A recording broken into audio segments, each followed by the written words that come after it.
My wife, 37 female, and I, 40 male, are arguing about her father, 65 male, moving in with us. What should I do? There is a lot of background here, so I'll try to keep it to what's relevant. Married 10 years, dated 3 before that, we have 2 kids. Her parents are divorced. Her mum comes from a wealthy family, and when her parents got married, her family did a lot of legal and financial stuff and prenups and stuff to keep the money safe. Growing up, her mum was busy a lot and was the primary breadwinner. Her dad really was the one who raised her.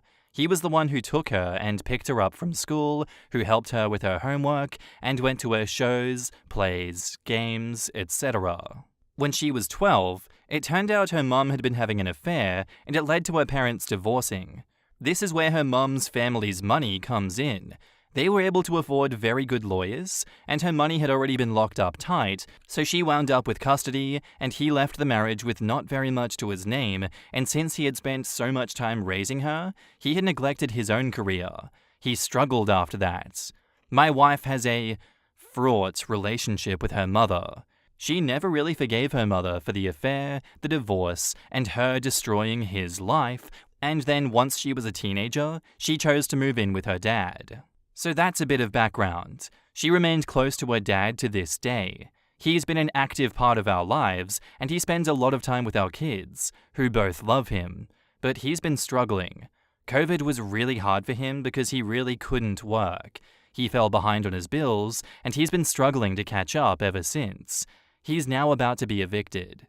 My wife wants him to move in with us. She says it's absolutely unacceptable to her for him to be homeless when we have a basement that we can move him into. But the thing is, the basement is my space. It's set up to be my retreat, and now she wants to turn it into a bedroom for him. We've been arguing about this because she says that she won't allow him to be homeless, and my point is he won't be homeless. He has a place that he can go with his sister, but she lives on the other side of the country. My wife hates that idea. She says she wants him to be a part of her and our kids' lives, and not on the other side of the country. He's not a bad guy. I don't hate him or anything. I just want some space for our family. My wife's position is that he is family, and he can help with the kids. She's accusing me of caring more about my man cave than the well-being of her father. That's an exaggeration. He isn't going to be homeless. He can move in with his sister. This argument is starting to become pretty ugly now, and she's threatening to take the kids and move out to find a place with him if I won't agree to let him move in here. I resent that threat. I'm starting to wonder if this really is a hill that I should die on. On the other hand, I'm shocked and angry that my wife seems ready to throw away our whole marriage over this. In the comments, Garden Gnome 1609 says, "You do care more about your man cave than both your wife and your father-in-law.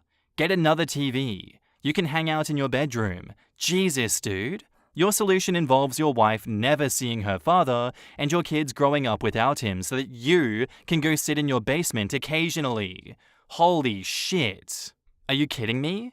First of all, before we touch on the father-in-law part, where is his wife's basement-sized relaxation space? Does she have one? Second, he is a staple in your children's lives. You're willing to make that disappear? Because if he is on the other side of the country, he's not going to be with them. You'd be robbing your children of the time left with him. Third, you'd be robbing your wife of the time remaining with him. I am so mad at you, and I don't even know you. When my grandfather died, my parents didn't hesitate to bring my maternal grandmother into our home, and my dad and her didn't even necessarily like each other. My grandmother was a critical old lady, blind to her own faults, as much as she was loved by us, but when she was end of life, my dad was retired, and he was her primary caregiver, despite them never getting along all that well. Because my dad loves my mum, who loves her mum. There was never a question about any of this. Your father-in-law is still here, himself, and relatively healthy. If you prevent your wife from enjoying this time with him, you might as well get your divorce papers in order, because you will kill your marriage. You are ready to throw away your marriage for protecting your man cave. She is protecting her father. Maybe you have a sister in a different state that you could live with instead if it's no big deal. Yes, why is your man cave so much more important than your family? She's looking out for someone she loves dearly. You are looking out for your man cave. You keep saying that you're looking out for our home space, but it's your man cave, not your family's. You need to decide that you love your family more and come to an agreeable solution. OP, people have given you very good advice. Please talk to your wife, and I hope that you come to a good conclusion. Quote, she decorated the living room and kitchen, so I should get my own space. End quote. Sure, because the space where everyone hangs out and is a place to do chores is her space because she wants the couch to match the floors and curtains. Yeah, honestly, this is a very rough situation, and I'm fully on OP's wife's side. Ha, got you with that one. The magic in a lot of these posts is that the person writing them is usually smart enough to craft a narrative where you can kind of empathize with them and be like, wow, the person who's asking for something that's reasonable is actually evil now that you put it like that. The problem here is that OP hasn't given me enough of a reason to side with him, and why his man cave is more important than shipping this screwed over father-in-law across the country. He doesn't actually provide a genuine reason at all. He keeps just saying, I just need my own space. I just need my man cave. He has other options that are so much better. I'm not going to empathize with his position or put myself in his shoes because that is too much mental effort. Sucks to suck, but my family deserves my man cave. I do see this ending in divorce and a broken family in some regard if OP doesn't change his ways. It does suck that I can imagine a world where people do bend the knee to egregious actions like this that screws over elderly grandparents that would love to live with you, help raise your kids, and just help being a part of something that they created and that they are more than welcome in if there isn't a dickhead partner in the way of it. It breaks my heart to see that that may be a potential reality, but yeah, you're an asshole, OP. Back up to the post, we have an update. I'm going to talk to my wife about getting him an in-law suite in our yard that he can stay in permanently and give up the basement until we can build it. The comments have helped me play out how the most likely scenarios would go. Just so everyone knows whose side you're all taking here, she's a spoiled rotten princess who grew up with a silver spoon in her mouth. Everything she has was given to her. Between my salary and the trust fund her grandparents left her, she doesn't need to work, but she does anyways and complains she needs her dad's help with the kids. I'm a surgeon and she's an interior designer. Which one of us contributes more to humanity? She's a shallow, vapid woman who decorates houses while I'm saving lives. Say less, OP. You love your wife, I can tell. You really love your shallow, vapid wife. Oh my god. Steve Harvey, words to describe someone you love and cherish. And now, onto the update, which is written by none other than OP's wife. Titled, My husband is too busy and too important to care about our children, and I'm sick of it. My husband is a surgeon, and according to him, he's the most important person in the world, a god among men who casually determines life or death, and is far, far too important to be bothered by the trivial concerns of us mere peons. Concerns like, maybe you should spend some time with your effing kids. But oh no, you see, he works so hard and has so much pressure that when he's home, he has to be sequestered from the annoying sounds of our girls playing, or, being happy to see him. My dad has picked up the slack. He's been the one that's changed their diapers. I drop them off at school and go to work. Dad picks them up and stays with them until I get home. My dad was the one who taught them to ride a bike. My dad is the one who shows up to the plays and dance recitals. He's the one that helps with the homework. My dad is the one who dresses as Santa. My dad is the one who does Easter egg hunts and tea parties. My husband is far too important for any of that. And despite the fact that my husband has absolutely no interest in our kids, he is still pissed that the kids are closer to my dad than him. So, my dad is now struggling financially. We have the means to help him, but my husband doesn't want to. He would rather see my dad move to the other side of the country and removed from our kids' lives. I put my foot down, and he goes on to Reddit to whine about it. Well, now I am here too, dear. You want to whine about our marriage on Reddit? I can do it too. Updates. Wow, this all blew up. I was so angry when I posted this, I'm now just drained. He came by yesterday to pick up some things, and we argued. The girls were out with my dad because I knew this would be a fight, and I didn't want them around for this. He said awful things, just awful, about me, my dad, and the girls. After he left, I talked to my mum. We have a difficult relationship, but if there's one person I want in my corner going into the divorce, it's her. The divorce is happening. I saw an attorney that my mum recommended today. I'm really, really glad that I went through with that prenup that my mum wanted when we got married now.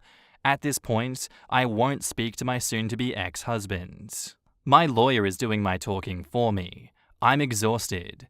Thank you everyone for all the support. It helped to read the comments and know that people supported me. He made me feel so small and stupid yesterday, and he said awful things about our girls. I'm not mad anymore, I'm just heartbroken. Our girls deserve better than this. I really wanted better for them. I just wanted to have a family and a nice home. Now I'm just going through a divorce like my parents. I never wanted this. I tried so hard to keep this all together so we didn't wind up here, but I failed. In the comments, Blade of Grass Dewdrop says, "Your dad's a great dad and grandpa. Your kids will know that." OP says, "The kids love him. He's been a daily fixture in their lives since they were born. They know him better than they know their father. Maybe it's time to put dad on the payroll for all the caregiving duties. It's not money given to him, but money owed to him for the work he does." Linny Pixie says, "I work with doctors, including surgeons. I don't know a single male surgeon that doesn't have a side chick and is not divorced, often multiple times. Surgeons are a mess, and they are the last people that I would ever date. Yes, I know there are good ones, but they are extremely rare." My ex-fiance's dad was a surgeon, and while we were dating, he introduced his entire family to his side chick and moved her into their home, instructing his grown sons to call her mum, and his then wife to move into the guest room. She eventually moved into an apartment and then offed herself 6 months later. The callousness that all of those men showed that woman was what broke us up. I couldn't believe it. His dad had no accountability or remorse. Pretty Green Feather says, "I commented on his post before I saw yours. I'm a surgeon married to a surgeon, and I am so sorry. Yes, the work is demanding, but this is just him being a complete tool and a narcissist. The job just happens to feed into it. I wish you every happiness for you and your girls, and I am so sorry this is happening." And back to the original post, the wife comments, "I'm done. This isn't about the man cave or the space, and you know it. We have the money to help my dad. We have a 7-bedroom effing house with a pool house and a movie theater. This isn't about space or money. This is about you being petty and jealous that the girls are closer to my dad than you. Get this through your thick effing head. That's your fault. For 9 years, everything else in your life has been more important than the girls. You work 70 hours a week, and when you're not at work, you go golfing with people you work with, or you're at a medical conference with the people that you work with, or you're dragging me to some fundraiser with the people you work with. When you are at home, you need to sequester yourself because the sound of my children playing annoys you. You seem to conveniently forget that they are your children too. You only seem to remember that part when I want to move my father in to help me with our girls. It's amazing how you can be so smart and so effing stupid at the same time. You're upset the girls love dad more than you, and you are such a petty and small man that your solution is to ship him off out of their lives and break our girls' hearts. But you don't plan to actually be a part of their lives. You just want my dad gone. I won't effing let you take him out of their lives. The family is me, the girls, and my father. Your family are the people that you work with, and you're married to your job, not me. Well, you can have it. Don't come home, stay at the hospital, or go to your house. Side girl's house. Yeah, I know about her. I don't effing care anymore. I'm done. I'm done trying to make this marriage work. I'm done begging you to be a father. The girls won't miss you anyways. You've never shown an interest in their lives, and I am done letting you hurt and neglect my children. They deserve someone in their life that loves and cares for them and shows interest in them. You don't. You want to drag this out onto Reddit? Then fine. Let's do this on Reddit. I'm divorcing you. We are done. Go save the world. You're free. By the way, you're worse than your parents. They may have been weird and misguided, but they were a part of your life. And now he wants to talk about this in private, everyone. Now he has a problem with this being on Reddit. You're the one who brought it here, honey. Deal with the bed that you made. Further into the comments, on the topic of if it was about the man cave, OP says, it had nothing to do with the space. He was pissed off that the girls are closer to my dad than him, and he is such a small, insecure man that he would rather break our girls' hearts and take my dad from their lives than do anything. We have the space and the money. We have an effing pool house that we will be moving my dad into. He's not even really going to lose his man cave. This was never about his man cave. There is no coming back from this. He would rather break our girls' hearts than to be a part of their lives. He was complaining to me the other day that if my father was here, then he would be playing with the girls when he was home, and the sound would annoy him. I just can't explain the rage I feel when I think about my husband, the father of my children, being annoyed at the sound of his girls being happy. On what her marriage is like, OP says, I'm not a stay-at-home parent. I also have a job. I'm also the only parent in this marriage. Everyone acts like I'm not working full-time too, but I still manage to make time for the kids. I get the kids up and dressed for school. My dad picks them up and stays with them until I get home. Kids get out at 3 and I'm home by 6. My dad is there to pick the kids up and stays until I get home. Husband has no part in this. In my opinion, his concern about the children preferring their grandparent over him indicates a genuine desire to connect with his kids. What? I've heard this before, but nothing ever changes. He complains and then tells me he has to go out of state to some medical conference and we'll talk about it later, and we never do. He just text messaged me now, I have surgery, we'll talk about this tonight. And yes, he always has surgery when we need to talk about this. It's like clockwork. It never fails. On the future of her marriage, OP says, the mods locked that comment. Not sure why. And yes, we are headed to divorce. I'll be sending the papers to the effing hospital. Ooh, that's cold. Dad's moving in, he's moving out. We'll figure out the house and the divorce. I probably shouldn't say anything else at this point until I talk to an attorney. And I guess to wrap this whole thing up, that really is some nasty business in the end, after everything is said and done. I don't think anyone is really that happy with this situation unfolding. No one wants to see a divorce if it doesn't need to happen, but this feels like a long time coming, especially since OP knew about him having side chicks. I say side chicks as that's a potential, at least we know about one, but hey, where there's smoke there's fire. Again, that's so cold that she's sending the divorce papers to the hospital. So let's just air out some more dirty laundry to the whole staff. Maybe this will sour his reputation, but hey, at the same time, we've seen so many anecdotes of people in those comments saying it's just normal for a lot of surgeons to go through multiple divorces. I don't like that. I really don't like that. I wish that wasn't a thing. Can people just be normal, please?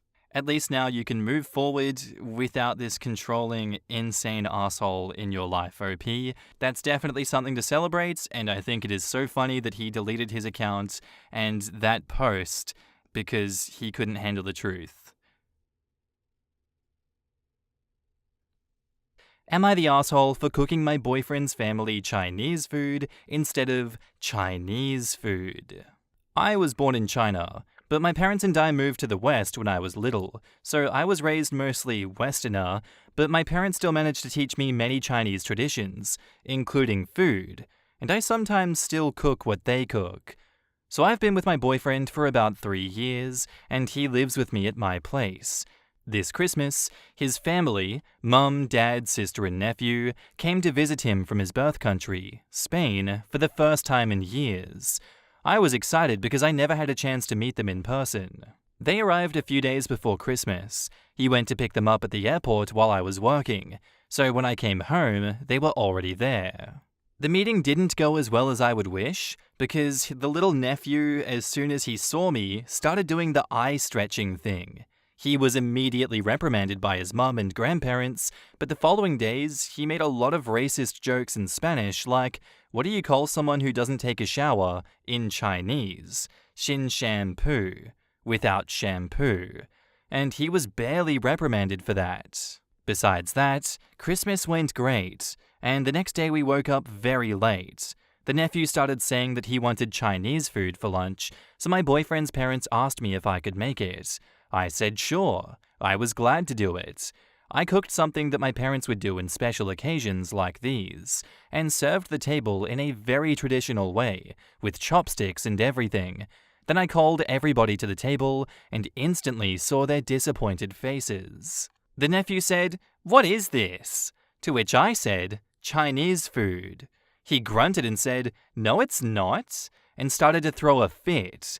His mum calmed him down, then the boyfriend's parents told me, "This isn't what we were expecting." So I asked them, "What did you expect?" And they replied, something like what they serve at restaurants. I tried to explain to them that this is something that actual Chinese people eat, but they wouldn't listen.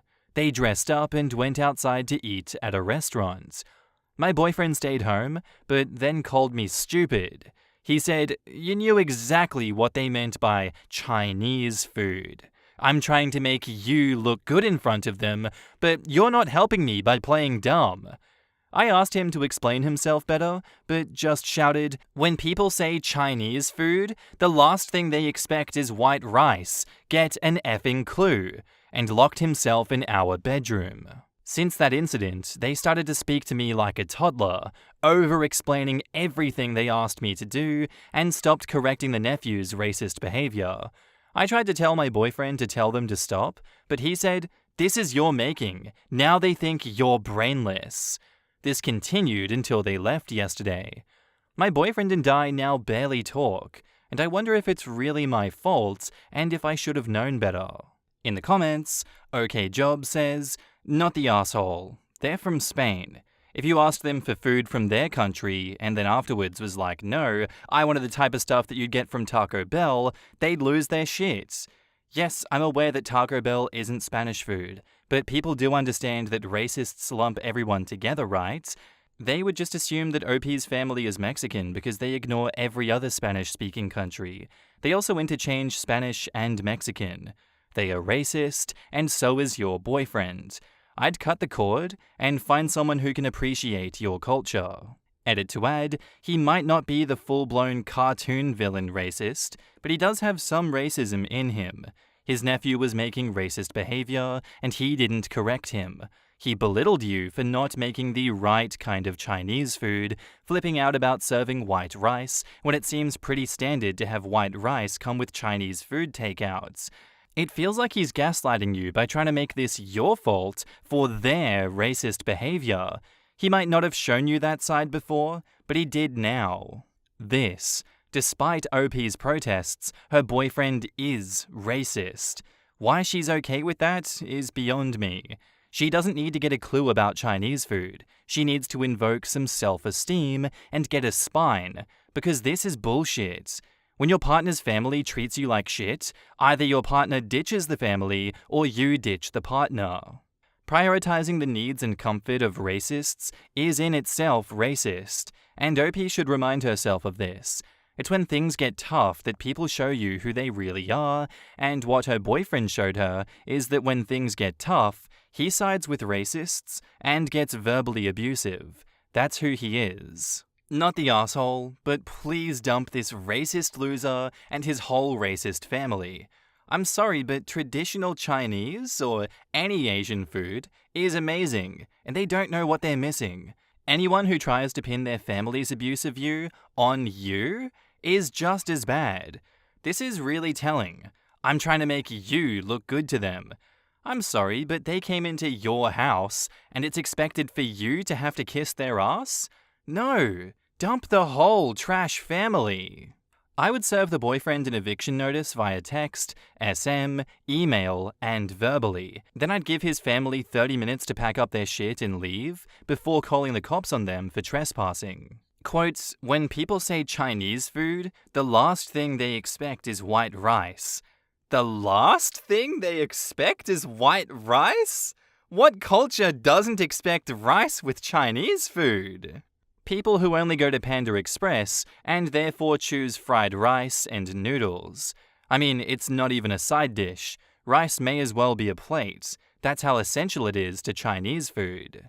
Even Panda Express has white rice as an option for the sides. Yeah, I'm trying to wrap my head around this one as well. I genuinely don't understand how they can be so dumb and ignorant to think that white rice isn't a Chinese food. Maybe like all the brown rice they've been seeing in those TikTok trends where English people bring out quote-unquote, let's have a Chinese then. That kind of food. Maybe I can see that one, but they're just carb loading. They're just bulking for winter. Perhaps that kind of Chinese food is what they were thinking of in their little racist brains. But I don't know. That's just a theory. A racist food theory. I really do feel for OP in this situation. And since he's living with you at your place and they're actively disrespecting you, they're letting this nephew continue to make racist jokes at your expense, in your face, I just take them all, put them into a basket of assholes and kick them into the ocean. What currently is your monkeys does not need to be your circus. Therefore, get rid of them. And now, onto the update, titled, Update About My Boyfriend. Hi, it's me. I'm alive. I'm sorry for disappearing for so long. A lot has happened in the last weeks. Sorry if I'm not very detailed. I'm very tired today. For those who already know my story, my boyfriend allowed his family to be racist to me. After his family left, I tried to break up with him, but he wouldn't let me end the relationship. I tried talking to him, but he would say something along the lines of, I'm not breaking up with you. And this is not a gun. This is just a thinly veiled threat.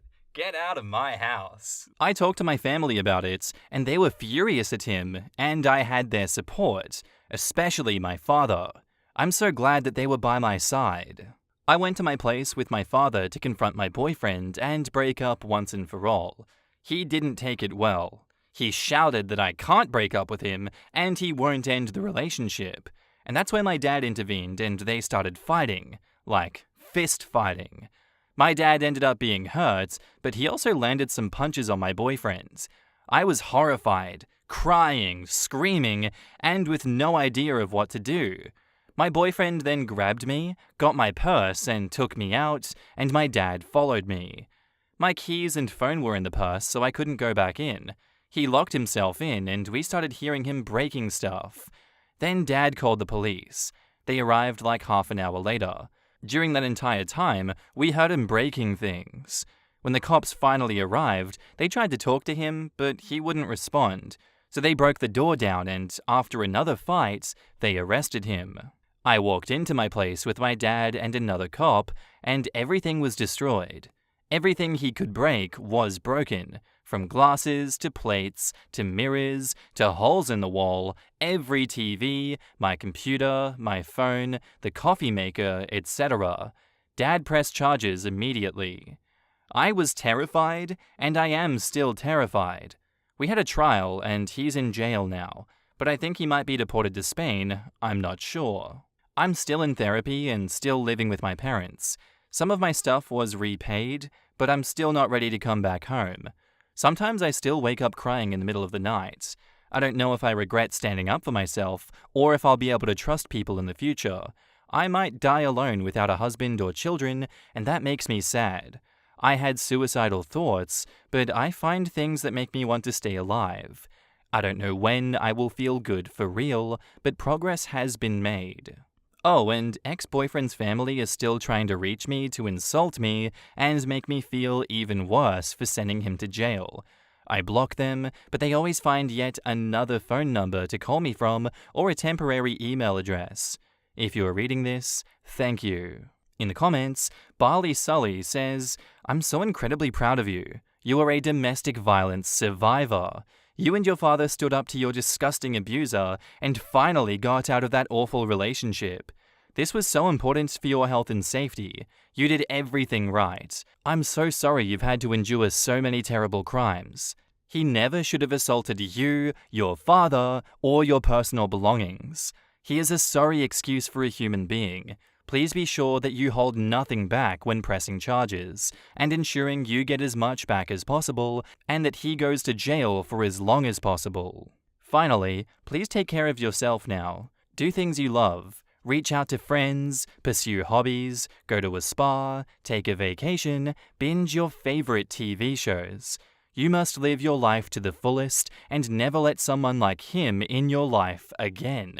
Be proud of yourself. You are so strong. No, OP, say it with me. I did the right thing standing up for myself. Your ex is a lunatic, along with his psycho family, and you are so much better off without them. Please don't let this prevent you from having a good life.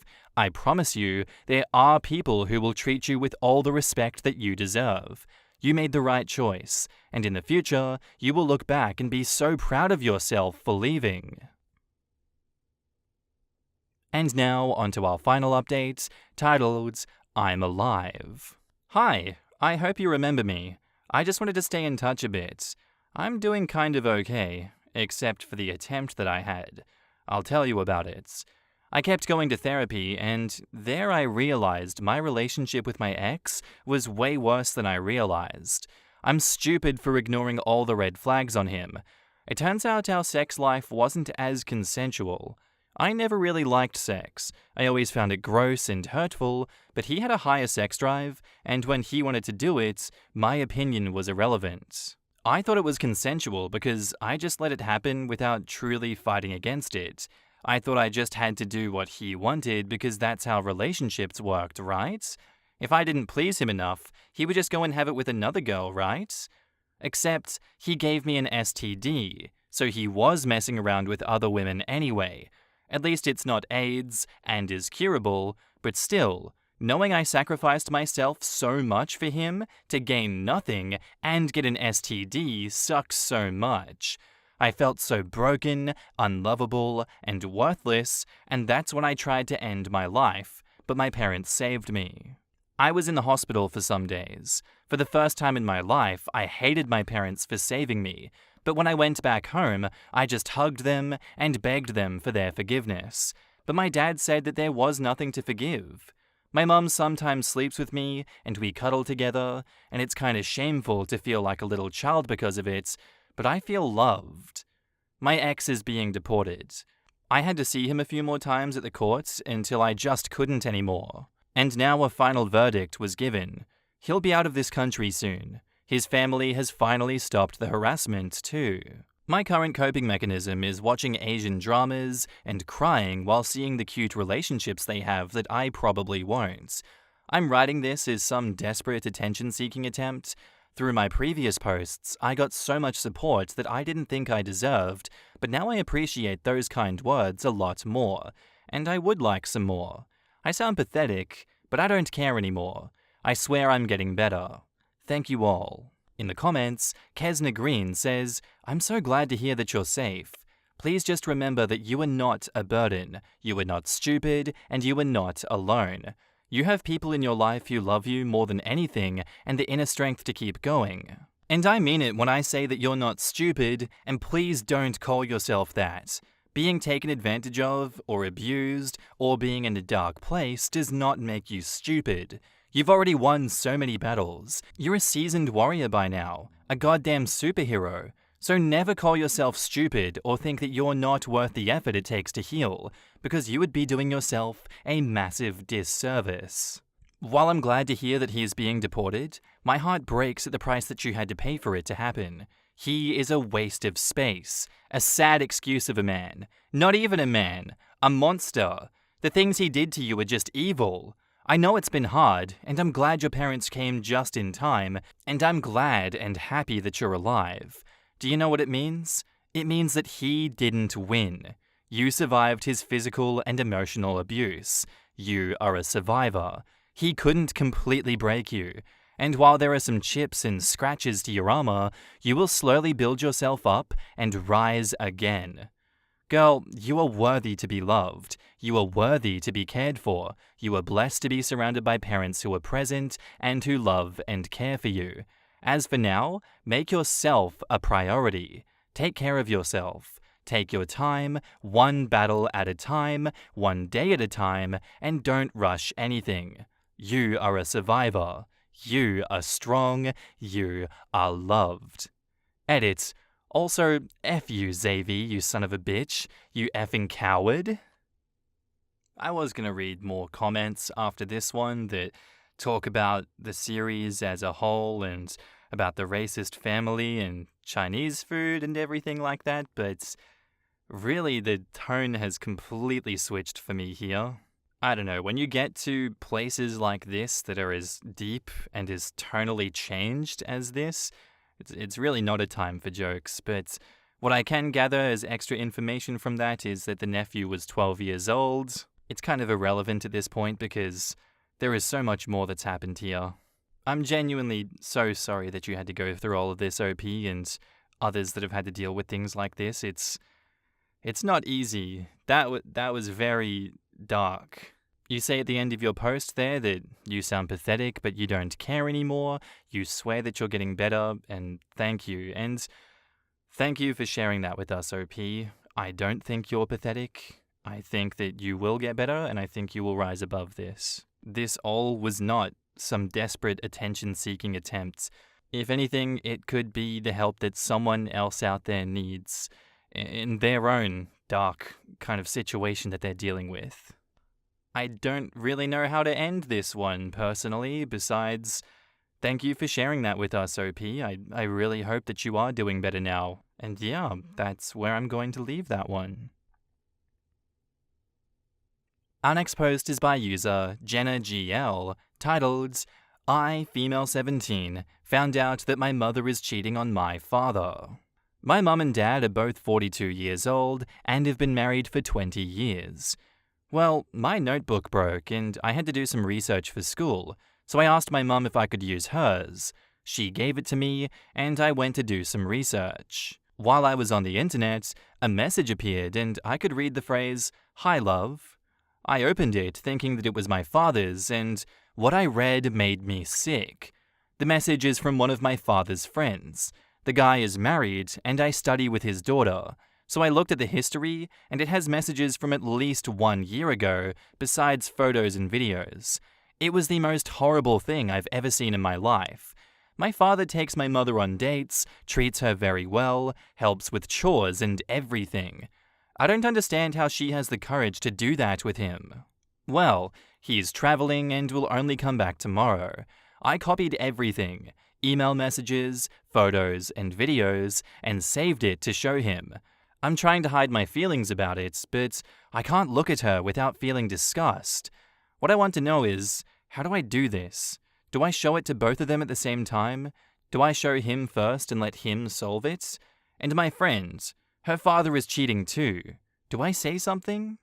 Thanks. In the comments, Tony Tsunami says, I'm so sorry your mum let you find out. It's totally unfair of her to put you in the middle of this. Please don't do anything yet.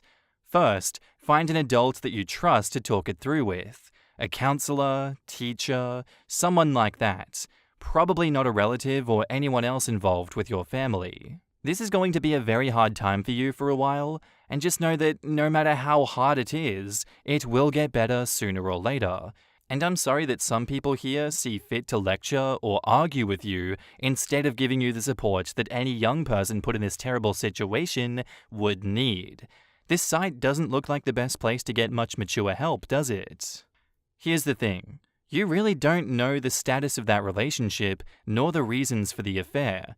Every affair tells a story, and although it is true that the story has something to do with the state of a relationship where betrayal takes place, the psychology of infidelity is actually quite complex, much more than the current moralistic conversation about it, where people are good, bad, or flawed, therefore dismissed as damaged goods.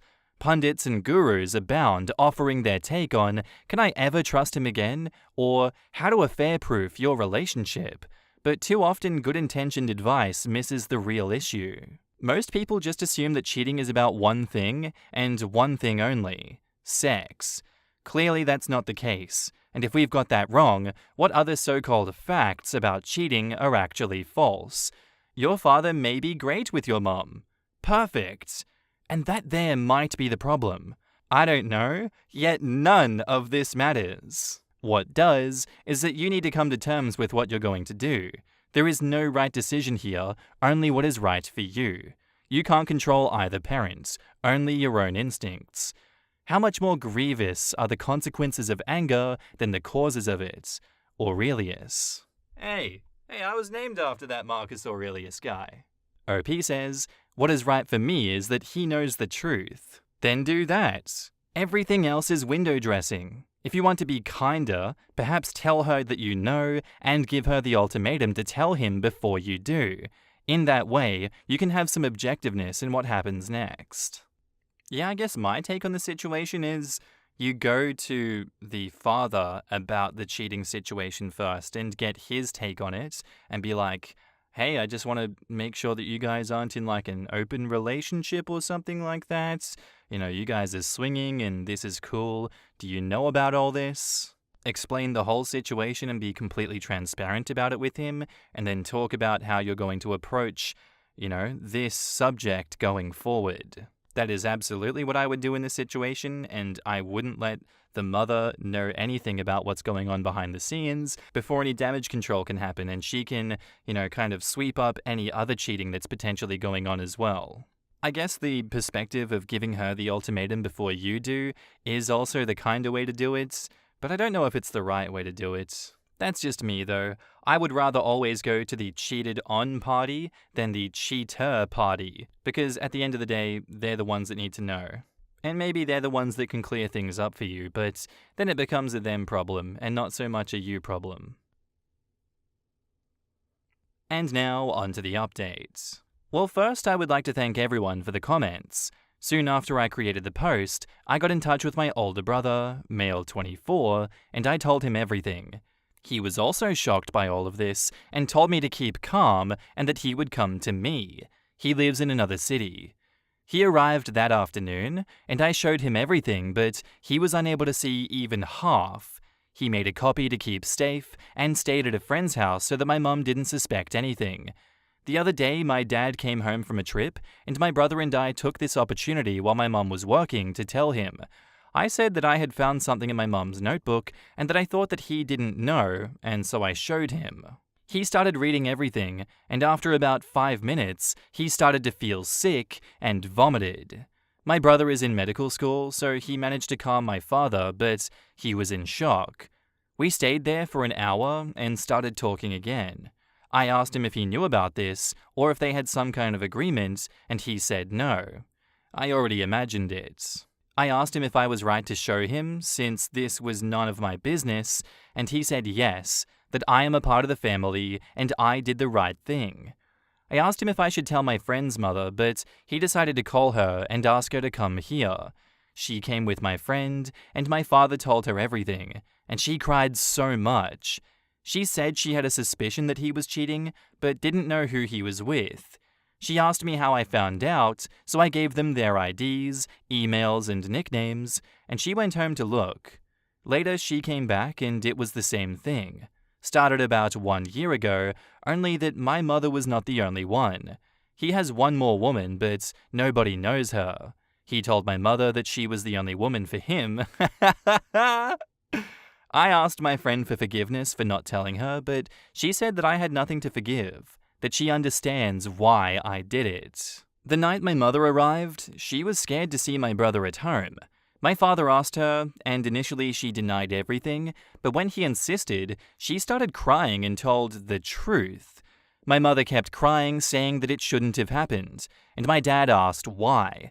And she kept saying that it wasn't supposed to be like this, that she didn't want to hurt him, that my father was the only man for her, but she ended up letting herself be carried away by emotion, that the other guy meant nothing, that she eventually would stop and tell the truth. Yeah, right?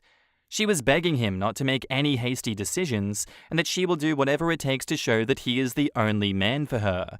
During all of this, he didn't say a word. At the end of this, he grabbed a suitcase and asked if we were going to stay. I said I would go with him. So the three of us went to my uncle's house, who lives nearby. He cried all night. I told my brother that I wouldn't live with her even if my dad comes back, so he said I could live with him. This morning she called me to talk. I didn't want to go, but my brother insisted. She said that it was never the intention to hurt my father, that she will do everything to be a better wife and mother. She asked how my father found out, and I said that I told him. She asked me how, but I didn't tell her. I said that I hope one day I can forgive her, but not now. I said I don't want her on my birthday or even at my graduation party. She started crying again, so I left. Some of you say that I see the world in a way that doesn't exist, that not everything is perfect, that I didn't know what my parents' relationship was like, and maybe you're right, that I'm just a naive girl who doesn't know how the world works. No matter what you do, you will always end up hurting yourself with a person who does not respect you, and that I am stupid to think that there will be a person who will like me and will never hurt me, who we will grow old together and die with the same love that we had when we met. I agree that I am stupid to think like that, but after yesterday, I also realized something, the damage that betrayal does, and I prefer to die alone than to do something like that with someone. But who am I to understand, right? I will not answer anyone because I already discussed a lot in the other post, so I'll try to answer something that I think they would ask. Do I regret it? No. Will my father try to reconcile? I don't know, but I don't think so. He already talked to a lawyer about divorce. Here, betrayal counts in favor of my father in divorce. Why didn't I talk to my mum first? Well, it just didn't make sense to do that. First, she had a year to tell the truth. What difference would it make for me to tell her first? So she can confess? Again, what would be useful? It would be a forced, meaningless confession. Sometimes people have to take a slap of reality to wake up for life. Have I always been angry with my mum? No. Until last Thursday, our relationship was perfect. How do I feel about destroying two families? Nothing, because I didn't destroy anything. They did it when they wanted to betray. But what if he was abusive or the best does not meet her needs? It doesn't matter. If he is abusive, you divorce him. But what about her needs? Okay, but what about his? By that logic, if she's looking for another one, it means that his needs are also not being suppressed and he did not betray. And a thank you and a kiss to the two people who sent me, I hope you die, and I hope your mother kills you. It was a great help, thank you. OP posted some updates in the comments, April 24th, 2020. Is still in the process, with COVID-19, everything stopped, but he wants a divorce. She's still trying to convince him, saying that she does anything, but honestly, at least for me, they are empty words of a desperate person. July 3rd, 2020. I discovered too that my mother was cheating on my father. I know how you feel, and honestly, I don't treat her bad, but I simply don't want a relationship with her anymore. And August 17th, 2020. Divorce. It's already final. Someone asks OP, and how is your mom? And OP says, a mess. In the comments, the Scarlet Witch says, what a mess. If someone is unhappy in a relationship, they should end that relationship before being unfaithful. OP's mum destroyed her relationship with her entire family. No, this is Reddit. You've got it all wrong and totally backwards. It's OP's fault that the entire family was destroyed, not her mum's fault. Brave girl. She's right. I can't believe, okay, I can, but come on, that people were telling her that karma would get her when she was a cheater, and that this is just how the world works. Assholes told me that shit too when I was a teenager, but I was right then, and she's right now. And I have made a good life without any of those horrible people in it, and she will too. Yeah, I stand by my comments before. I do think it was the right thing to tell him, and definitely not the right thing to approach the mother first in this situation. I have perused some of those comments, and I have seen what people have been saying that, oh, that's just how the world works. You don't understand. You're just young. How can people be that genuinely brain broken to excuse cheating to this degree? Absolutely baffles my mind, and I'll never understand it, but I didn't see this situation playing out in any other way besides the divorce. That's life, these things happen, and OP's mother was a horrible person for doing what she did. My soon-to-be ex-husband humiliated me on our wedding day and met his karma instantly. It's been 2 days since my wedding day. I had already been with him for 4 years, 1 year of which I was engaged. It all started a few months earlier when I noticed my husband Jake watching prank videos. Among other things, these videos showed embarrassing photos of the bride being played on a projector in front of the whole room, or the bride's face being smashed into the cake. I told him straight away that I didn't want anything like that at our wedding. He just laughed and said that he wasn't planning anything like that. I thought that that was the end of it, but I kept catching him making strange arrangements with his friends. He suddenly wanted to choose the wedding photographer and the cake. I thought nothing of it and was just glad that he was helping me with the wedding preparations. Nevertheless, I reminded him the day before that if he did something like that, I would break up with him immediately. When the day of the wedding came, everything went smoothly until the ceremony. Until the moment came when the cake was to be cut. The whole room watched as I made the first cut, and the photographer stood in front of us with a camera in his hand. Suddenly, I felt a hand on the back of my head pushing me face first into the cake. Not only my makeup, but the whole wedding dress was ruined, and the whole room laughed. My husband was the loudest. At that moment, the photographer took the photo, and Jake said that this was now our wedding photo. I turned around, slapped him in the face, and ran out of the room in tears.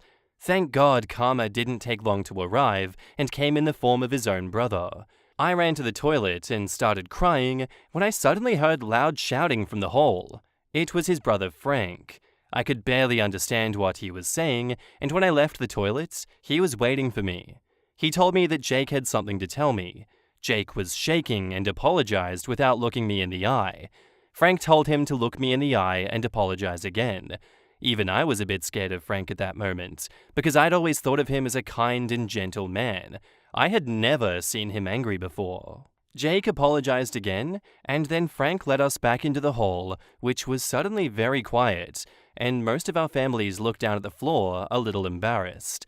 The festivities were cut short, and I was taken home by Frank because I was too angry with my husband, and I didn't want to see him. During the ride, Frank apologized for blowing up like that. He explained that my husband was horrible even back when he was a brother, and used every special occasion to humiliate Frank. When it was Frank's birthday, my husband would throw his cake at him and break his presents. But back then, their parents always brushed it all off by saying that that's just how brothers behave. So he had to endure every humiliation. But when he saw my husband bury my face in the cake, he was fed up because he realized that my husband was just a bad person who got his satisfaction from humiliating others. I asked Frank if he thought that it would be an exaggeration if I separated from my husband, and he said no, because according to him, I deserved better, and he didn't care how his brother felt about it because he had brought it on himself. Then he told me that if I needed help collecting my things, he would help me and gave me his number. And I decided to separate from him and file for divorce and informed Jake and my family about it. Jake just told me not to do it because it was just a harmless prank. I was spammed by both his family and mine that it would be ridiculous to end our marriage over this. But I see it differently. If he does something like this to me despite multiple requests not to do it, even after promising that he wouldn't do it, then I can't trust him, no matter what he promises me. I have to assume that the opposite can and will happen, and that he doesn't care at all about how I feel about his decisions. This situation can be projected onto so many much worse situations where it would be important for me to be able to trust him. His brother Frank seems to be the only one who supports me now, and I will go through with the divorce. Call me humorless, call me what you want, but I have given my reasons. In the comments, 101010 Trees says, "He lied and was disrespectful. Obviously not the things you want in a marriage. Divorcing him now will save you from dealing with more boundaries being broken and the heartache. You deserve better. OP replies, "Thank you so much."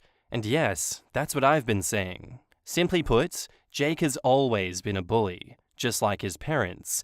Hopefully Frank cuts contact with them too. You didn't just dodge a bullet, you dodged a Remington factory. It's been only a few days since the wedding. Don't file the marriage certificate? Can't you just rip it up like it never happened? Yeah, or get an annulment. Annulments in many states are not like quick divorces for new marriages. An annulment is a judgment that the marriage is null and void because it was invalid at the time. This includes things like being underage, having reduced capacity through disability or intoxication, one party already being married, the spouses being too closely related, etc. Also, in the eyes of the law, a divorce ends a marriage, while an annulment says that you were never married in the first place. You told him what the consequences would be. Now he gets to live with that choice. I don't think you have to divorce. If you just don't file the marriage certificate within a certain amount of time, you aren't legally married. Just make sure that he doesn't file it on your behalf. I think you're right, but I also think the officiant of the wedding has both parties sign it before the ceremony. Then the officiant signs and files it afterwards. It's worth a call to whoever conducted the ceremony. They also may be familiar with the annulment process. I honestly thought that this was the same story that I read 4 months ago with the cake smashing incident where she just instantly left the wedding, much like this story. And my advice is the same in that one, just dump his ass. You warned him, you told him what was gonna happen, he deserves everything that's coming his way. I was so close to making a joke after that line, then he told me that if I needed help collecting my things, he would help me, and then gave me his number. Right after that, I was imagining, I'm now married to Frank. That would just be so cliche and hilarious. Your own Mamma Mia moment right there. No, I can't get married to you. You're an asshole. But you, brother in the back, let's go right now. You also say that he met his karma instantly. Correct me if I'm wrong in the comments, but you following through with your threats, which you said you were going to do, I don't know if that's karma, much less just him, reaping what he sows. I feel like karma is something that you don't directly do, it just happens and he deserves it. But maybe I'm just reading into things too much. Hey sis, if you date my boyfriend that I had when I was 13 and you marry him right now, I'm gonna punch you in the face. Oh, you went along and did it? Bam! Karma! Sucks to be you. That's how I'm imagining the situation. Anyway. And now on to the update. So many of you asked for an update, and here it is. Many of you pointed out that I could get an annulment. Don't ask me why I didn't think of this earlier. But after you guys pointed it out, I planned on doing that. I haven't done it yet, but it'll happen in the next few weeks. It'll probably be much easier than a divorce. With that being said, what happens now? So, a day after I wrote the original post, I went to Jake's apartment to get my stuff. I slept over at my best friend's house in the meanwhile. Of course, I also took up Frank's offer to help me getting my stuff. When we arrived there, he pleaded with me that it was just a prank and he didn't mean to hurt me. But the only thing I could think about was how he broke my trust before and how I couldn't trust him now if he told me that he didn't mean to hurt me. When he saw Frank, his face turned red and he yelled at Frank and accused him of poisoning me against him. Don't worry, Jake, you did this yourself. He argued with Frank for a while, and Frank confronted him with everything he did to him during his childhood. He told Frank to grow a pair, and that he should forget about what happened back then. Ironic when he's the one who's never changed, and is just as bad as before. He constantly tried to talk to me, but Frank stood in his way and talked over him, and when we left, I saw how he angrily smashed the door. Apparently, he now spread lies to his family that Frank tried to steal me from him. Luckily, I was able to see who he really was before it was too late. What a coincidence that after this incident, my family spammed me with messages as well about how we should talk to a therapist instead of breaking up over this. They only stopped when I threatened them to cut them off too. I also didn't plan to share this with you, but so many people suggested it that I thought I could at least ask him. So after we got my stuff, I asked Frank out. Of course! But he rejected me, telling me that he's already dating someone else. I just wanted to tell you this so you can stop asking.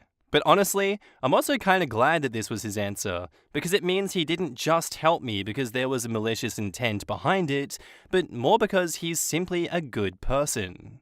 Regardless, I told him about my post here, and Frank told me that he read many of your comments. He said that he liked your comments, and that you guys made his day. I thought you might want to know this. This is probably the first and last update of this.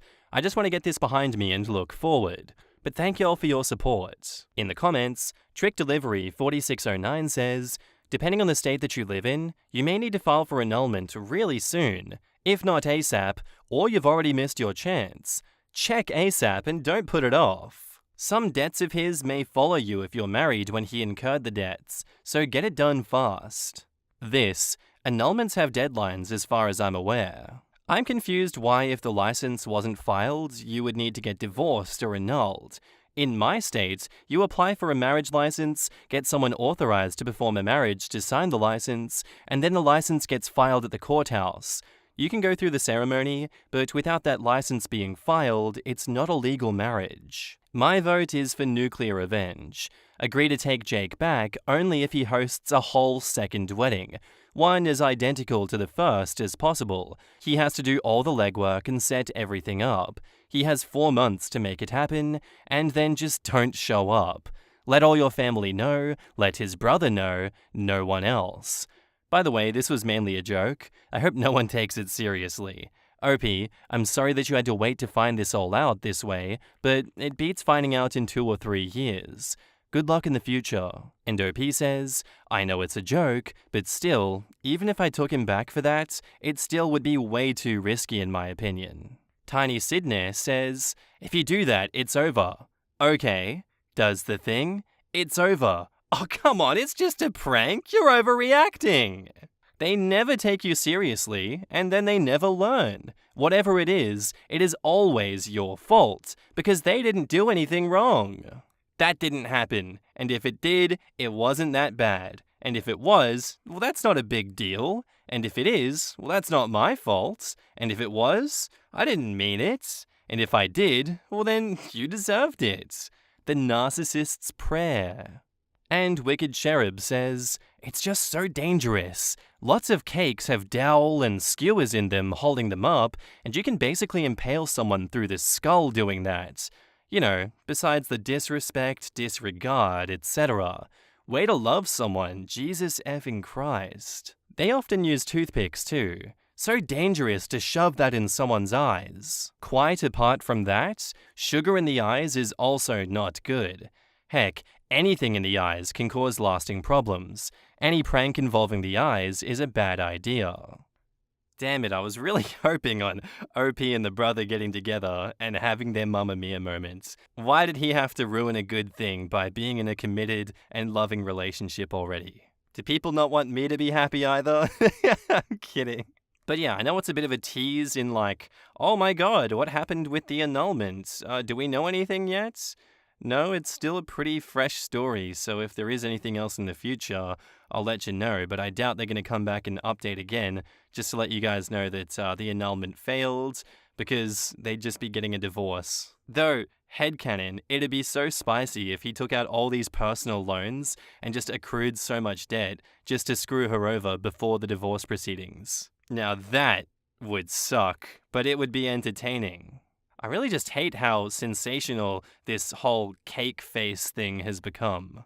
Because it's led to idiots like this not thinking any deeper than, haha, funny video, let's do it for my wedding. I do and don't at the same time want to know how many weddings have been ruined by this cake face dilemma now, and it's uprising. Much like the amount of environmental damage and like forest fires that gender reveal parties have caused. It's another signifier that we're in the new age, aren't we? Oh man, The future will have flying cars. No, it won't. It'll have people being impaled by toothpicks from cake face incidents and forest fires because we need to know the gender of our baby in the most destructive way possible. But you know what? Even after all is said and done, I'm still rooting for OP and the brother to get together.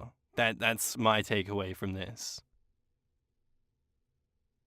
Our next post is by user I am a big jerk, titled, I cheated, but at what point do I deserve happiness? I'll try to keep this as brief and to the point as possible. I'll preface all of this by saying I am a reformed cheating asshole.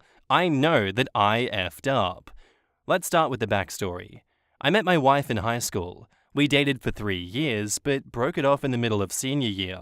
We stayed broken up for a little over a year. During that year, I dated a little, fooled around a little, hooked up with a couple girls, but mostly just hung out with friends. Nothing serious. We got back together and everything was great. I don't know, when I hang out with my friends, we get pretty serious. Just saying. At 21, we had our first child and got married. My daughter changed my life. I went from nerdy video game slacker to highly ambitious IT professional overnight. I found a great job, got promoted quickly, and started to travel for work. At 24, we had our second child. Prior to our kids, our sex life was pretty great, anywhere from 2 to 5 times a week. But after the second one, it was maybe once every other month, but usually less. I met someone that worked at one of the locations I traveled to. Similar situation, young, married with kids, no sex. It started innocent, as it always does, but eventually we decided that we loved our spouses, but still needed sex. And rather than run the risk of getting emotionally involved, we would just have sex when I was in town. When I wasn't in town, we'd talk like friends and co-workers and flirt lightly, but that's it. But a relationship like this allowed the both of us to open up to some sexual kinks that we'd never shared with our spouses, and the kind of stuff that I didn't get to do when I was single for a year. We did this for about a year and a half, which ended up being about 6 visits. We both decided that while it was nice to have kinky, no-string sex, we should really refocus our energy on trying to fix our sexless marriages. And I did. I completely put all my energy into rekindling the fire of passion in my marriage. It didn't really work, but everything outside of the bedroom is perfect, so I decided that I was okay with very little sex because she's an amazing woman and I don't want to break up a great family just because I'm not getting sex. I also made a vow to stay faithful, which I did. Then about 2 years ago, my wife found a video on the laptop of me and my secret sex buddy. I came clean about everything, admitted that I was wrong, and vowed to prove that I'm worth trusting. She had some requirements that I accepted without question. I stopped hanging out with friends, stopped playing any and all video games, no longer chatted on MSN with friends, very limited time on the internet, switched jobs, helped out more around the house, let her have full access to my email, etc. Basically, I decided that I would cut out everything that could be a distraction from rebuilding trust. God, I miss MSN Messenger. It's 2 years later, and I'm confused. I've been faithful for more than 3 years now, and have done everything asked of me, and more. I've made such major changes in my life and who I am to prove that I can be trusted. But it's made very little difference. Still almost no sex, and she's very mistrusting still. She can have a Facebook, but I can't. She can go out with friends occasionally, but I can't. I can play a video game, but only if it has no online and chat components. We did counseling for about 6 months, and the therapist did say that she saw improvements and that I was making a serious effort to prove my trustworthiness and unlikely to cheat again. My wife didn't like sharing details of our life and felt like it wasn't helping. Recently, a girl I knew in high school contacted me and made it very clear that she'd be interested in a sex-only relationship. I told her no, but it made me start to wonder how much punishment should I endure. I felt that I've tried as hard as I can, and I want it to get better, but I refuse to spend the next 70 years apologizing and walking around with my tail between my legs. But I also don't want to be a weekend-only dad. That would kill me, and I still very, very much love my wife. I just don't know what to do.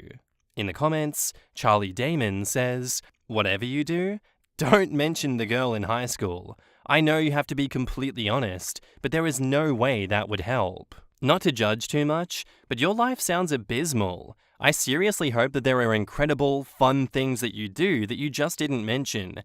If not, you need a serious change to avoid resenting your wife, your child, and the world in general. Given that, you need to get some sex from your wife. I don't know how to help you with that, but I'm certain that there are tons of relationship resources online, in books, etc., that can help you broach the subject carefully. Also, it sounds like a therapist could be of great help as an impartial arbiter who can explain to your wife, without prejudice, that the current situation is untenable." OP says, "Things are improving. I've been playing some more single-player video games, and I love spending time with my kids, which makes up for a lot of this.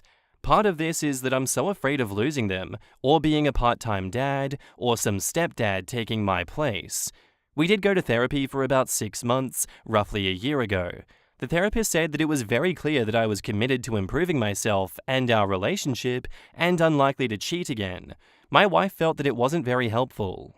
Well then, it seems like your wife went into the therapist with preconceived notions, i.e., the therapist would side with her, and decided that anything short of the therapist saying more punishment would not be helpful in her eyes. Sadly, it seems your wife doesn't seem interested in fixing the relationship in any way at this point. And OP says, "I'm also sure that she thought the therapist would side with her because she specifically said she wouldn't go to a male therapist, so we went to a woman. The therapist didn't let me off the hook or anything. She called both of us out on things that we can work on. The simplest solution is ask your wife. Tell her that you feel you've been punished enough, tell her which freedoms you would like to have back, and then start negotiating. Also bring up the consistent lack of sex, which she can't blame on your cheating. Don't be aggressive or whiny about it, just sit her down for a conversation and approach the subject with a practical mindset. If the conversation gets too heated, take a break from it and decide when you will continue. Good luck." Sounds like a messed up situation, and your story reminds me of something a friend told his soon-to-be wife before they got married. It was something along the lines of, "When we get married, I'm going to have sex 3 times a week. You'll always have first dibs on that." Lost touch with that friend. No idea how that worked out for him, but it's a fun story. Holy shit! Speed running to getting divorced. Haha, you have first dibs on sex, but if we don't get it, you know what's gonna happen. Yet another Reddit moment from Marky here, but if the relationship isn't working like it was, after 3 years of continuous trying, and she's being this much of an asshole at the therapist, I don't see a future with you two together. I don't think it's healthy for you or the kids to stay with her, because as much as, on the outside looking in, it's healthy for the kids with you both together, they're gonna pick up on subconscious tells between you two that, it ain't all cookies and cream here. I'm a big advocate for just separating and being amicable, healthy co-parents with, a good custody agreement between the two of you, but that's not realistic in, I'd say, a lot of cases. I want to say most, but I don't believe that myself. If she's unwilling to fix things with you and is going to keep you in this position for the rest of your lives together, you're going to go insane. Much like philosophy and whatnot, your Sisyphus and your life with your wife is the boulder that he's pushing up the hill. You need to put the boulder down, Mr. Sisyphus. This ain't healthy for you. This ain't good. And now, onto the updates. First, let me say thank you to everyone who commented. I read all of them, and they helped me more than I can ever say. Thank you, Reddit. What a difference a week makes. I came to Reddit a mere 5 days ago, and the life that I had last week is nearly unrecognizable from the one that I have today. Wall of text ahead. After reading all of the comments last week, I decided that I'm not a prisoner and things had to change. That's right, new year, new me. I'm not paying taxes anymore. I made plans to go out with friends that I hadn't seen in over a year on Friday night. On Thursday night, I sat down with my wife to try to reopen communication. I let her know that I have needs and wants that aren't being met, and that if we're going to make this work, then some changes have to happen. She is my partner, not my warden. She took it pretty well and seemed to understand where I was coming from and recognized the huge amount of work that I've put into myself and this relationship. It felt like a fairly major breakthrough. We even discussed picking a new therapist and giving that another try. But there was something nagging me the whole time. A Redditor said to me that he went through something similar, but eventually found out that his wife was also cheating, which explained the Alcatraz-style lockdown on his life. I don't know why, but I couldn't shake this thought. I know my wife wouldn't cheat, but she's also a reasonable person, so why the hell have I been on house arrest for 2 years? After a couple days, the thought got the better of me, and I put a keylogger on our laptop.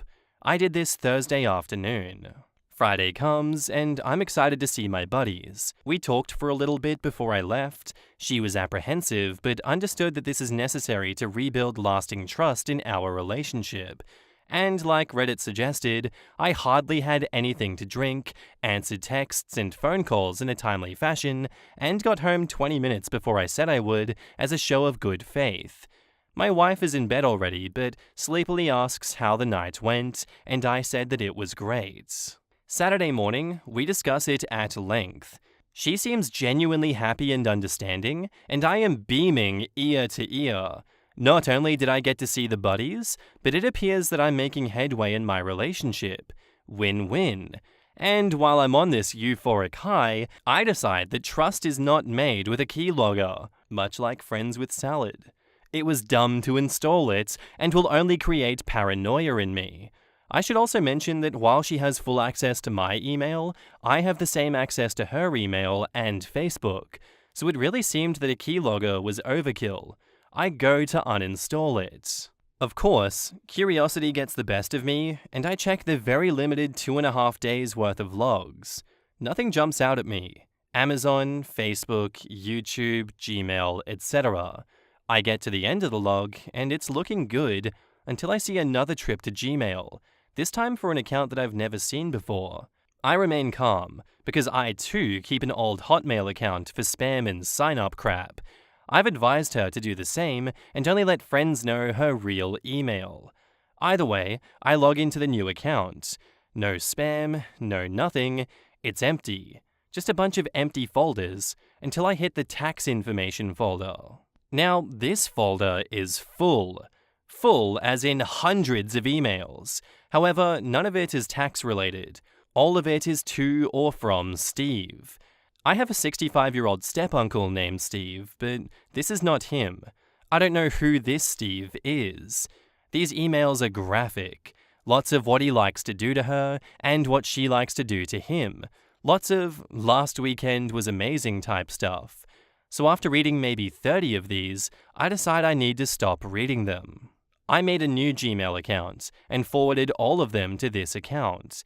Then I went back and deleted my tracks. I'm somewhat calm during all of this. It sucks, but I cheated, so I am now experiencing what she did when she found out about me. While forwarding them, I pay closer attention to the dates. This affair has been going on for a very long time, all the way back to roughly a year before my son was born, or 1.5 years before I cheated. That hits me like a ton of bricks. What if my son isn't mine? What if my 1-year-old baby girl isn't mine? I effing lose it. I verify my tracks are covered and bolt out of the house saying I'm going to the gym. I sit in my car for 2 hours crying at the thought that they might not be mine, and how do I ever move forward? I have no idea how to confront her. I head home and find her best friend is there. They've decided they want to go to a movie. I'm still in shock, so I just nod. I need time to process anyways. So I put the kids to bed and try to figure out how I'm going to talk to her about this. I decide to check her secret Gmail again. She emailed him about 4 hours earlier. She told him that she'd have an hour after the movie to meet up. Check the time, the movie is done, or close to it. I started calling her cell repeatedly. No answer. I call about 10 times. No answer. It's 1 a.m. and I'm sitting on the couch and she walks in. Surprised to see me up, asks if I'm feeling okay. Ha! I stood up right in front of her and said, "I'm fine," and asked her, "Why didn't you pick up the phone?" She says that it was a movie, can't talk in a movie. And then she forgot to check it when she headed to the bar for one drink. She makes her way to the stairs and I say, "How's Steve doing?" Her face goes white. Your uncle Steve?" she says. "No, the Steve you just got done screwing 20 minutes ago.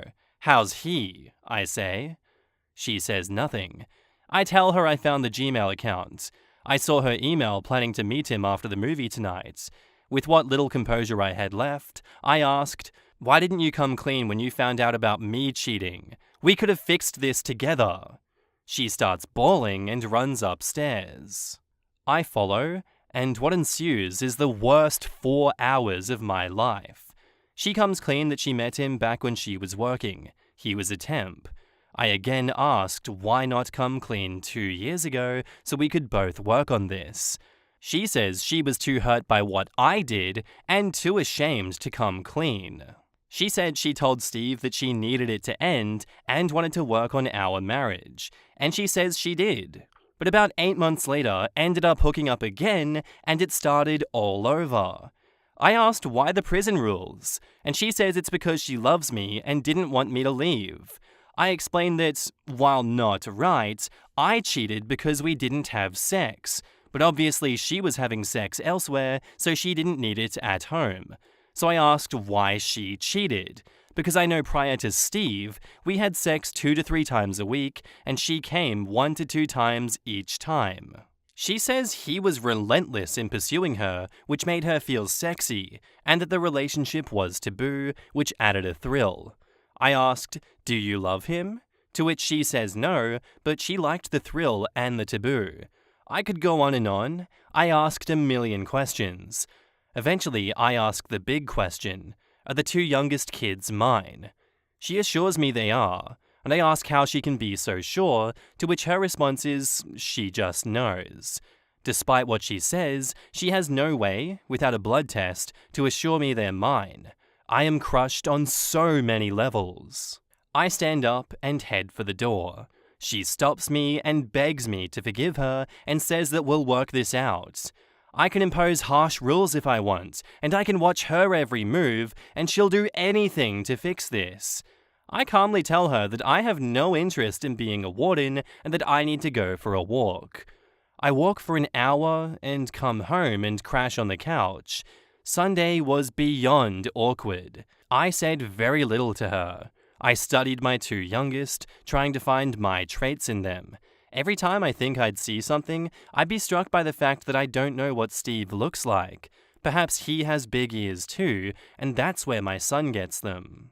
We talked briefly on Sunday night. Despite wanting to ask more and understand more, my soul just wasn't in it. So we went to bed separately, and I laid awake to the sound of her crying upstairs.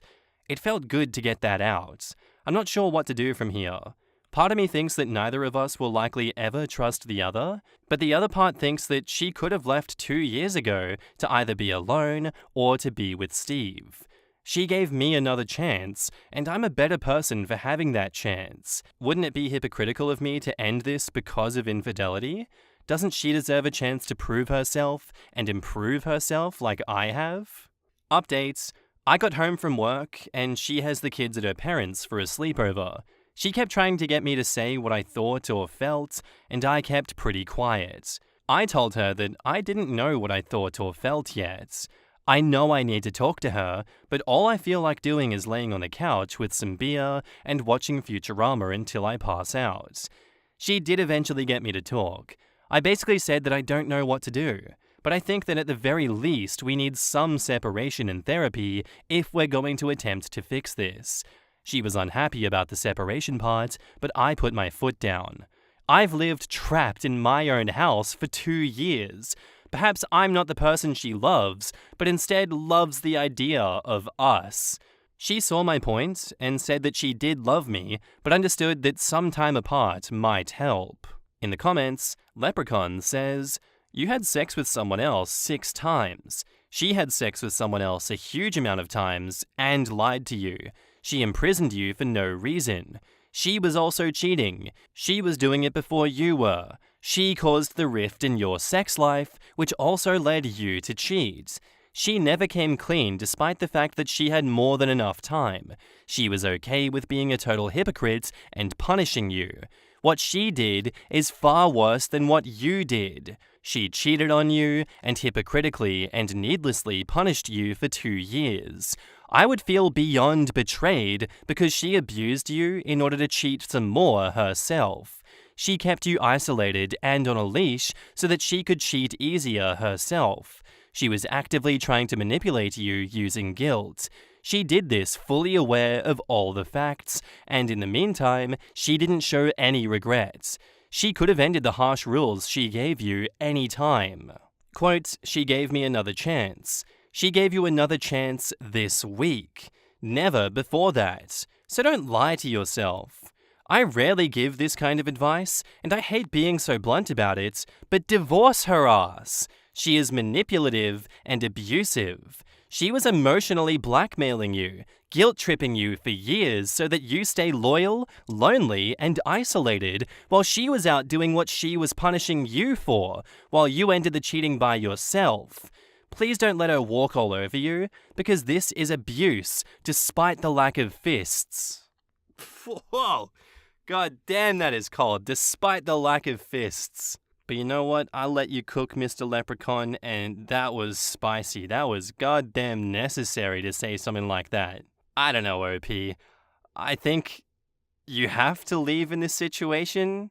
Like, how do you stay with someone like this and try to rebuild it? The trust was already gone initially, and then she just used that to abuse you. The trust can never be a thing anymore. It's not even a concept between you two. Sunk cost fallacy and whatnot, like, oh my god, this is the only woman I've been with my whole life. I love her, I need her. I don't know, man. I don't believe that it's healthy for you or the kids for you to stay with her. I don't see how you can come back from this. I actually don't. I would be disgusted to find all of this out from her. I would want to be as amicable as possible as a co-parent, but I wouldn't want to talk to this person or see them in my life ever again. That would be bridge nuked, bridge destroyed. She really said, we'll burn that bridge when we get to it, okay? Knowing fully well she has a master's PhD in bridge destruction beforehand. Yeah, no, I have really nothing else to add to this, so final update time. And now, onto the final update, 6 months later. Hello, relationship advice. It's been a few months. I'd like to just say right away that you all helped so much. Well, it's 6 months after I found out my wife had been cheating, and a lot has changed. After finding out, the first thing I did was get the kids' DNA tested. Then I spent the next 2 weeks sleeping on the couch and having endless conversations with my wife. The more we talked, the more I felt like the world's biggest chump. I had poured my soul into fixing the relationship and was racked with guilt while she was out effing some guy. But I also couldn't see myself just walking away. She'd been in my life since we were 15. We are 29. So I agreed to start therapy immediately and see how I felt after talking to someone else. To say the therapist was a bit shocked by our story is a bit of an understatement. This lady was pretty blunt in saying that nearly all of our problems stem from my wife's actions, and she needed counseling just for her, in addition to the couples session. While we were in therapy, I moved out and crashed with my best friend, but demanded the house on the weekend so I could be with the kids. My other conditions were that she cut off all contact with Steve, and that we talk openly about everything, any lies, even white lies, and I would be done. I also wanted full control of the bills and budget. She complied. I never divulged that it was a keylogger that helped me find out what was going on. She just assumed that she had stayed logged into her secret Gmail account, and I didn't correct her. Asshole move, but I figured that since I'd been lied to for 3+ years, I had the right to do a bit of spying. This puts us at roughly 4 weeks after I found out, and finally the results from the kids' DNA tests come back. All mine. That was such a relief that I can't even describe it. It almost felt like I didn't care what happened with my wife anymore because I knew my kids were mine and I'd always have them. And the one thought that stuck in my mind the whole time was, I can accept that people make mistakes, but if she loved me, she had the chance to come clean about her mistake when she caught me. Instead, she put me on lockdown for years. Who does that to someone they love? I just couldn't stop thinking about it. Therapy was going well, but I was becoming jealous and angry, always upset. I was away from home all week, and then on the weekend I'd tear apart the laptop trying to find out what she'd been doing in my absence. She was checking her secret email, and Steve was continuing to email her, but she never responded. That was the breaking point. She hadn't shut down the email like I had asked, and while she wasn't responding, she was checking the emails. Almost like she was keeping her safety net around so she could go back if things didn't work out. Or maybe not. I don't know. But I didn't want to be angry and jealous all the time. I didn't want to be a warden. The next day, I confronted her and told her that I couldn't forgive what she had done. I told her I could probably move past the cheating, but the way that I was treated was terrible. I explained how I had pushed all my friends out of my life and shut myself off from the world to work on us, only to find out that I was being kept prisoner so she could keep screwing her boy toy. She broke down crying, saying that she would do anything to salvage the relationship, but it all fell on deaf ears. That Monday, I contacted an attorney. Fast forward 4.5 months, and I have my own place, divorce is nearly final, and I'm finally starting to feel like me again. We are going for 50-50 custody. I've been reconnecting with friends and trying to find new hobbies for when I don't have the kids. I've been on 2 dates because a couple of friends wanted to double date, thinking it would help me. It was nice to meet new girls, but I'm just nowhere near ready to trust anyone. Part of me thinks that I'll just put off dating until the kids are out of high school. The kids are sad that we aren't together, but we kept all of this away from them. No arguing in front of them, and no bashing the other when they aren't around. But either way, I think I'm on the road to recovery, and feel free to ask anything, because you guys helped more than I could ever say. In the comments, Pandora-tastic says, "It's interesting that, in the end, he got the answer to his original question. He was wondering, if you cheat on someone, how long is it before you deserve to be happy again? In the end, he learned that it was never a question of how long you should be punished, it was a question of whether the broken trust can be rebuilt." Hopefully they're better parents than partners, because that's a shit show. This is a great case example of when two people are so invested in something that they aren't afraid of losing. They got married and had kids too young. Obviously neither was really ready for any of it. How the F did this woman continue an affair with not 1, but 2 children? Damn, they're both assholes, but he's at least working on himself. She's just a mess, and using abusive behavior for him doing the same thing that she is. Posted by user SarcasticSurfer32, titled, "My 32 female, fiancé 33 male, of 80 years, refuses to have a wedding. My fiancé does not want to have a wedding of any kind. No elopement, no ceremony, no rings exchange, no vows, nothing. I've always wanted a traditional medium-sized wedding, but I've compromised to doing an elopement with just my parents present. He refused. So I compromised again and said, let's just do the paperwork like he wants and then go to dinner with the 4 of us and celebrate. He refused. Then I said, okay, let's just do the paperwork and dinner with the 2 of us and then get some pictures of the 2 of us and maybe do a party or something with family a few months from now. And he refused. I just want to make it special. It's important to me, and I've expressed that to him, and he will not compromise on anything. We've been together for 8 years, so it's not as if we don't know each other well. I am really starting to rethink getting married and even staying in this relationship, But he says that I'm being bratty. Am I putting too much importance on this? Anyone else just do paperwork and call it a day and not regret it? Edit to add, he just wants to do paperwork and make it legal. He doesn't want a ceremony or fanfare of any kind.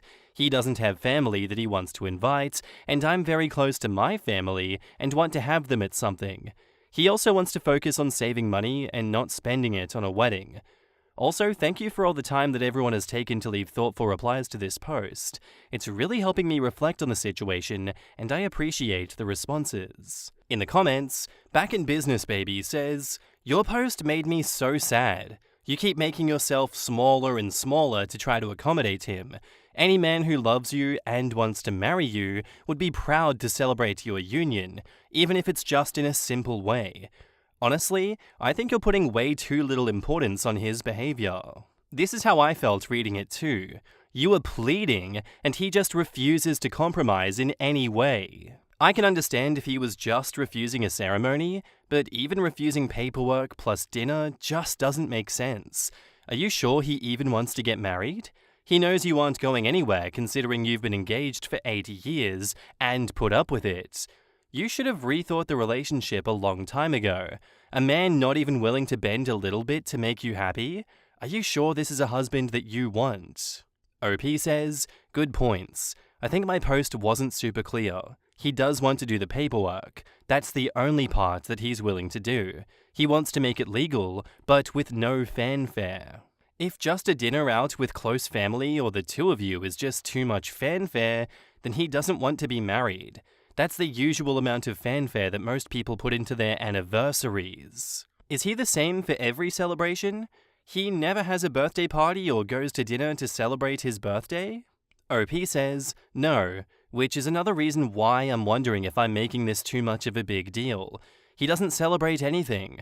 I always get him a cake, make him his favorite dinner, and wrap a gift for his birthday. But he really doesn't ever ask to do anything or mark it in any way. Mine either. He usually just asks me what I want to do for the day, and I buy myself a gift. He's not a big thrills kind of guy, which I've never minded, except this one thing. Maybe I'm asking for something he really isn't capable of doing." How much did you push for him to get engaged? Because my spidey sense is that he wasn't so willingly going down on one knee. My bet? He doesn't want to get married. He caved to the engagement, and now bashing the wedding is his latest way to delay and push it off. OP says, "I really didn't push. We've been living together for 7 years, and he just showed up in the kitchen one afternoon with an engagement ring. I was like, okay. I also do think you're right that he doesn't really want to get married on some level. The thing I'm confused about is I was very slow to schedule anything because I would rather delay it than give in to something that I don't want to do. But he asked me daily to schedule an appointment to do the paperwork. Why not just leave it alone and wait for me to initiate everything? I wouldn't have even scheduled the paperwork if he didn't keep pushing me because I wanted to plan an elopement." OP, after reading your post, I have a feeling that he doesn't even want to make it legal. You offered him many options. What's the problem with signing the papers and having dinner with your parents? Is that just like an inconvenience to him? And OP says, he doesn't want to spend the money and thinks that I'm too dependent on my parents. I see them for the holidays and talk to them on the phone weekly. He isn't close to his family, so he thinks that I shouldn't be. He doesn't want to get married. My guess is you were talking about getting engaged. To shut you up, he proposed. I want to know the details of how you got engaged. Did he half-ass it, put in effort, etc.? OP says it was 100% half-assed. But for some context, he does have mental health issues, and doing big things tends to be overwhelming, which I get, and that's why I don't generally expect a lot. We don't go on dates, we don't do much at all to be honest. But that's the place that he's at right now. He got a ring from a family member and gave it to me in the kitchen and said, "Want to get married?" I also didn't push him to get married, but I'm wondering now if he asked because he felt like he should. Is he considerate of you in other ways, or is he generally as dismissive of your feelings as he is about this? If it's just a quirk and he's a wonderful and caring man otherwise, then just let it go, I guess. but it seems doubtful that a man who exhibits such a complete lack of regard for your wants and feelings in this will be a good partner. Only you can know that, and I've seen you carefully not answer any questions about that. And OP says, it's kind of complicated. He has some mental health issues he's been dealing with since before I met him. He doesn't want a ceremony because he has no family he wants to invite, and he doesn't want to spend the money. Which I understand, but I think he's going too far in the opposite direction. If he can't have his way, no one can. And again, I'm wondering if I should see this as a red flag. I do overlook times when he doesn't show up for me, and these comments and questions are making me reflect on those, and I'm seeing a trend. They are things that I thought were upsetting at the time, but decided to move on from because they are little. Like not taking me to the hospital when I was sick, not giving me a ride when my car broke down, not going to my graduation. Things like that. I take him to everything, and even drove him an hour away to a doctor's appointment after I worked. But I show love through acts of service and support, and he thinks financial support and spending time with him is love. I'm wondering if we are just incompatible, and this is the first real big life decision we've tried to make together.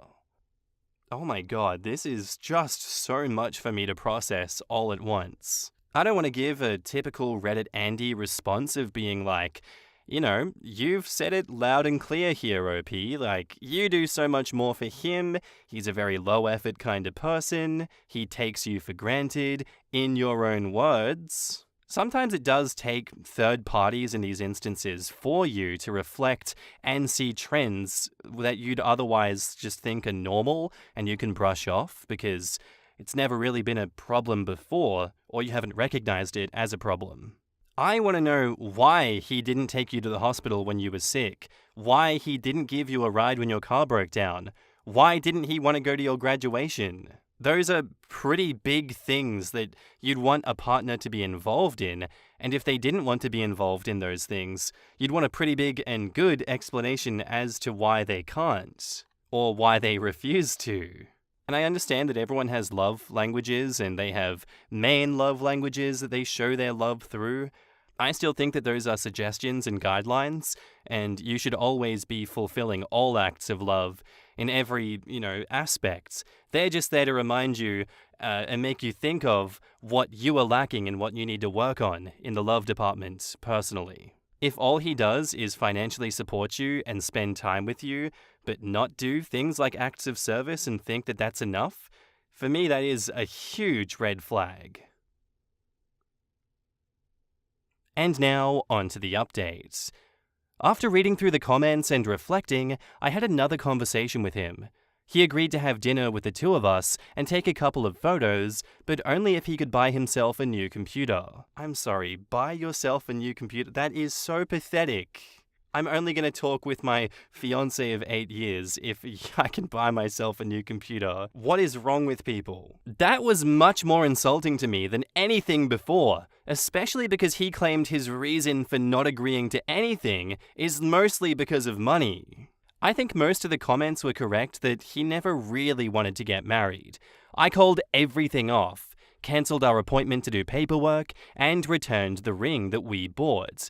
I'll have to deal with telling my co-workers, but I guess I'll Google how to tell people without going into too much detail. I am leaving him. I've ignored a lot of stuff with him because we are financially stable together, comfortable, and he was my first and only real relationship. So I think I just wanted to make it work and didn't really know what was normal and what I've learned to tolerate. In the comments, Revolutionary T 8722 says, "I'm sorry, OP, but you did the right thing for you. How did he take the news?" OP says, "Initially he was really angry and talking about how I get everything because I got 2 rings, the date I wanted, photos and dinner, and he doesn't get anything out of getting married, and that it's all for me. And then he calmed down and said that he wants to get married because I'm his best friend and he loves me.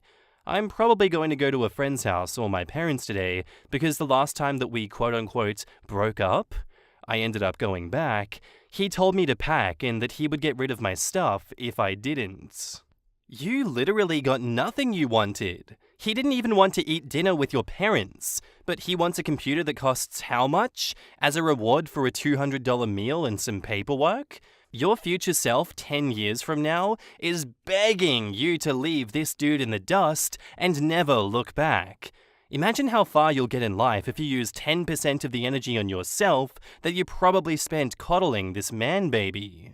Who allows ring returns? Also, you said in the first post that he didn't want rings to save money. Something's off. And OP says, we bought our wedding rings through financing and he gave me a family engagement ring. I gave both of them back to him. Quote, I'll have to deal with telling my coworkers, but I guess I'll Google how to tell people without going into much detail. X and I broke up. We've decided the relationship had run its course.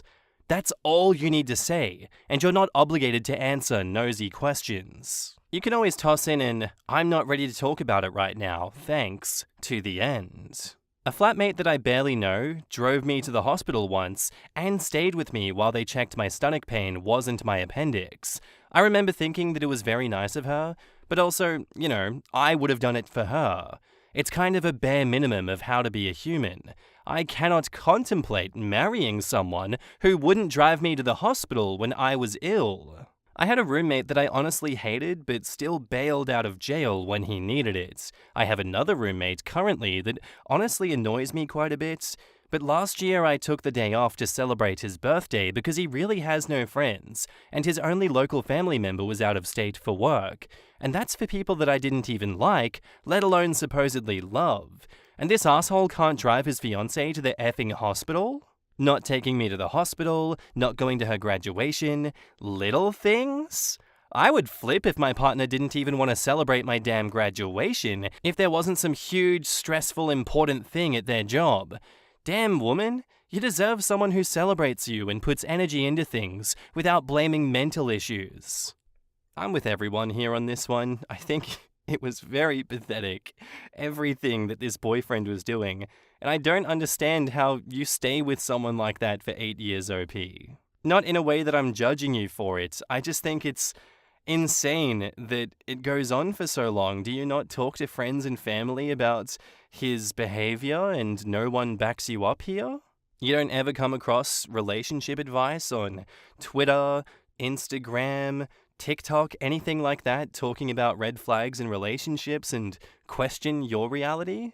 I am so glad that you got out of this situation, OP, and that you are doing better now, but oh my god, he is just an incredible piece of shit that should have never done that, should never have gotten away with everything that he did, and never even started that bullshit in the first place.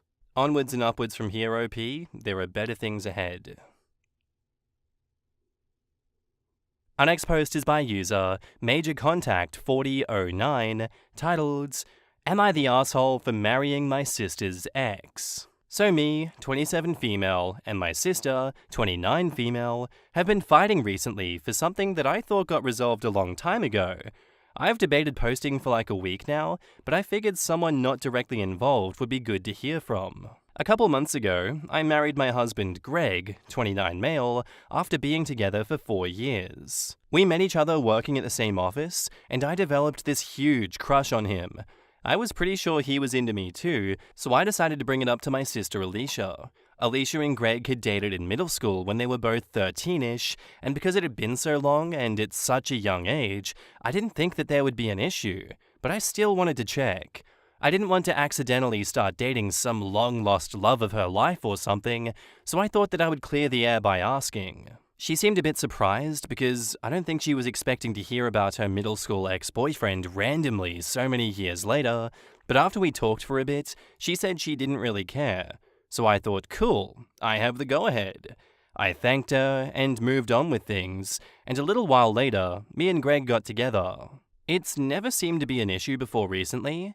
We hit all the milestones, and she seemed to be happy for us. When he met my family again, they were a bit surprised, but things were fine. My sister was even one of the bridesmaids, and seemed happy for me the entire time. Like, I haven't really thought of them dating in forever, because it no longer seems relevant.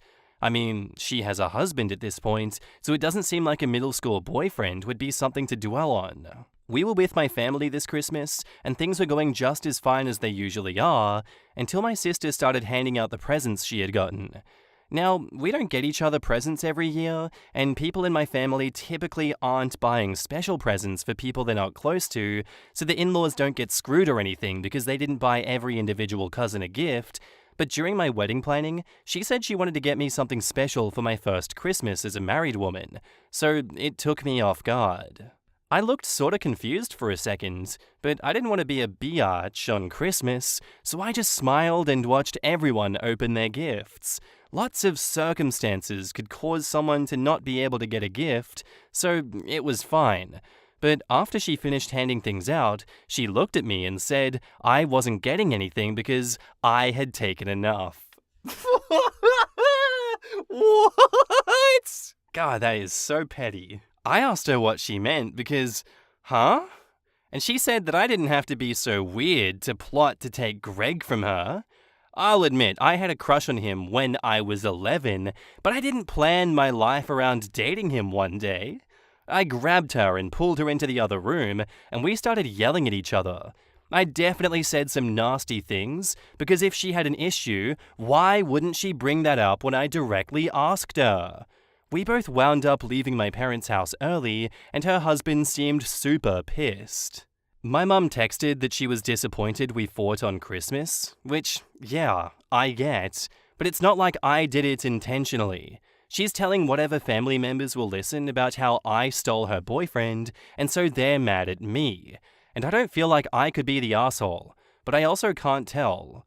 Greg's super pissed because she's been trying to message him about this, and he doesn't get why this is such an issue. I've tried to speak with her a couple of times, and I brought up how I asked her already for permission, but she says that I took her off guard. So, am I the asshole? In the comments, I'm Killy W says, wait, your sister is 29 and she's accusing you of stealing someone she dated briefly at 13? Despite the fact that she had clearly moved on, married someone else, and had given you the go-ahead. Not the asshole. Your sister, however, needs therapy. And also a lawyer. Her husband clearly isn't too happy that she would rather be with her sister's husband instead. Not the asshole. Maybe she should work on her own marriage instead of worrying about who is in yours. Not the asshole. Your sister has issues. Middle school ex is in the safe zone for dating, and she herself cleared it. Agree, not the asshole. Sounds like there's something else going on in your sister's life, but that's not your problem. It'd be interesting to know if her husband has contacted either you or Greg. Not the asshole. Oh, good God. Does your sister's husband know that your sis is mad about this? You had no way to know until just now that your sister was angry. I would not want to be in her husband's shoes right now. OP says, he was there during presents, so he has to be aware. Even though we definitely talked more away from everyone, she made it pretty clear why she was mad while we were still sitting around. That is super embarrassing. No wonder she's trying so hard to paint you as the bad guy. She's aware she's made a huge mistake in the heat of a moment. It's clear that by making everyone believe that you're at fault, she's really trying to convince herself this isn't the screw-up of her life. My headcanon theory here is that sis just forgot that she gave the go-ahead. I genuinely think she forgot she gave the go-ahead and wanted to start some drama at family Christmas. Maybe she has a boring-ass lawyer life at home, no actual drama, been watching a few too many Housewives of Orange County, and was like, you know what? I'm gonna do that. The invisible camera that's on the other side of the room is gonna pan really sharply into my face when I'm being dramatic and silly and just not a good person, that's for sure. Either that or there are some meds she should be taking that she has stopped taking because what an insane thing to start a fight at Christmas over, but I'm sure it's not the worst thing that people have fought over at Christmas. I don't think you're the asshole for marrying your sister's XOP.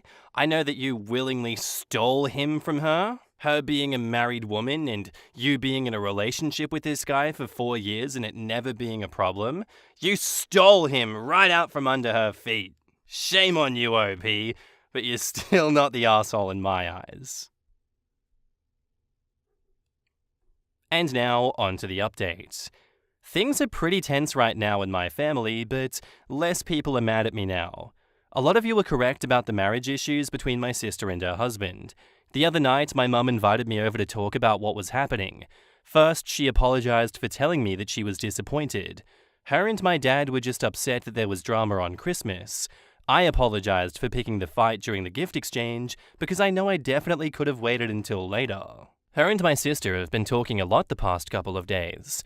I have yet to talk to her in person. Alicia told my mum that her husband Chris had told Alicia that I had been flirting with him and I had seduced him. I would never effing do that. So this was a pretty big shock to hear. He had never been weird to me, so I had always been cordial, but I am in no way attracted to him. She had told my mum a couple of months back that Chris was interested in another woman, but never said who. They had been going to couples counseling to help, and Alicia told my mum that it had been helping. We are not sure what caused her to snap at Christmas specifically, since beforehand, she told my mum that things were getting better. My mum had called her the night after we fought, and that's when my sister told her that I was the person Chris had been talking about. I just don't get why he'd pretend we had been flirting, or why she'd even believe it. I've always been open about Greg, and I can't even think of the last time I've spoken to Chris without someone else present. I guess he wanted to avoid responsibility or something, but he didn't want to make that my issue. But the stealing comment she made towards me was because I guess she saw it as once is a coincidence, two is a pattern, and thought that I was some evil biatch who wanted every guy that she had. When my mum called me over, she didn't think that I was doing anything with Chris, but she still asked to make sure. Which really hurt, to be honest. It's not like I can prove that I'm not doing something, but she believes me at least. Since we've talked, she's been doing damage control on all the relatives, who my sister was telling that I was stealing her husband. This whole thing would have been easier if she had just talked to me about it.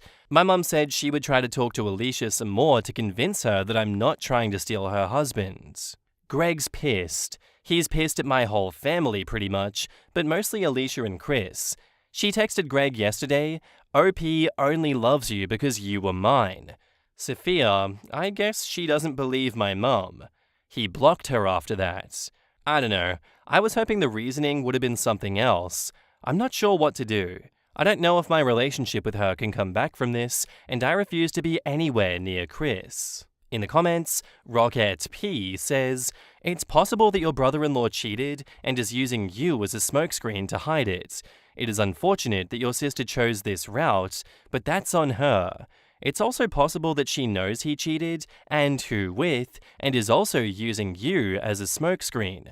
Either way, none of this is on you. Your sister is an adult and is capable of communicating like an adult and not like she's 14 again." Probably because sister has complained to him about OP stealing her ex. Easy target for him to use. Oh, it's definitely this. He's been subjected to listening to the sister's insanity about Greg becoming an important ex. He's got sick of it, cheated, and blamed sister-in-law, because she's a believable target because of the sister being nuts, and because he gets back at his wife in such a twisted way. Sister and her husband deserve each other. Honestly, it feels like your brother-in-law is cheating and using you as a cover to keep your sister from finding out any real details. And to turn himself into a victim of OP rather than a cheater. OP's sister is believing him and getting protective of him instead of kicking him to the curb. Your brother-in-law is a piece of work. He is clearly messing with your sister. Not that it gives her a pass, but be sure to remember it if she ever gets her head back together again. I hope your mother can help your sister. She clearly needs it. Does she have any close friends? Ask them to help her, because it sure as shit isn't your job right now. I'm sorry this is happening to you. I was ready to be very open to the sister's side from the title, and then almost immediately got to dated in middle school, and immediately just went, what? Poor OP. So glad that Chris didn't manage to poison her relationship with Greg at least. That is not at all where I was expecting this story to go. But him cheating and then spinning this whole web around his wife is a very good way to hide the infidelity and put blame on someone else. It's insane that someone would believe such fake nonsense from someone from the outside looking in. But again, like the first story, a lot of people get stuck in, situations and will believe things and will continue without really questioning why they're feeling this way, why their partner is doing that, if that's a normal and healthy thing for their partner to be doing. I really do hope that OP works out this situation and can fix things with her sister. But yeah, right now it's not looking amazing, that's for sure.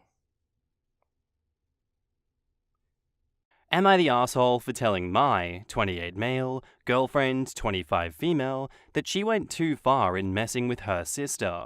My girlfriend is low contact with her parents and older sister. She has a difficult relationship with them.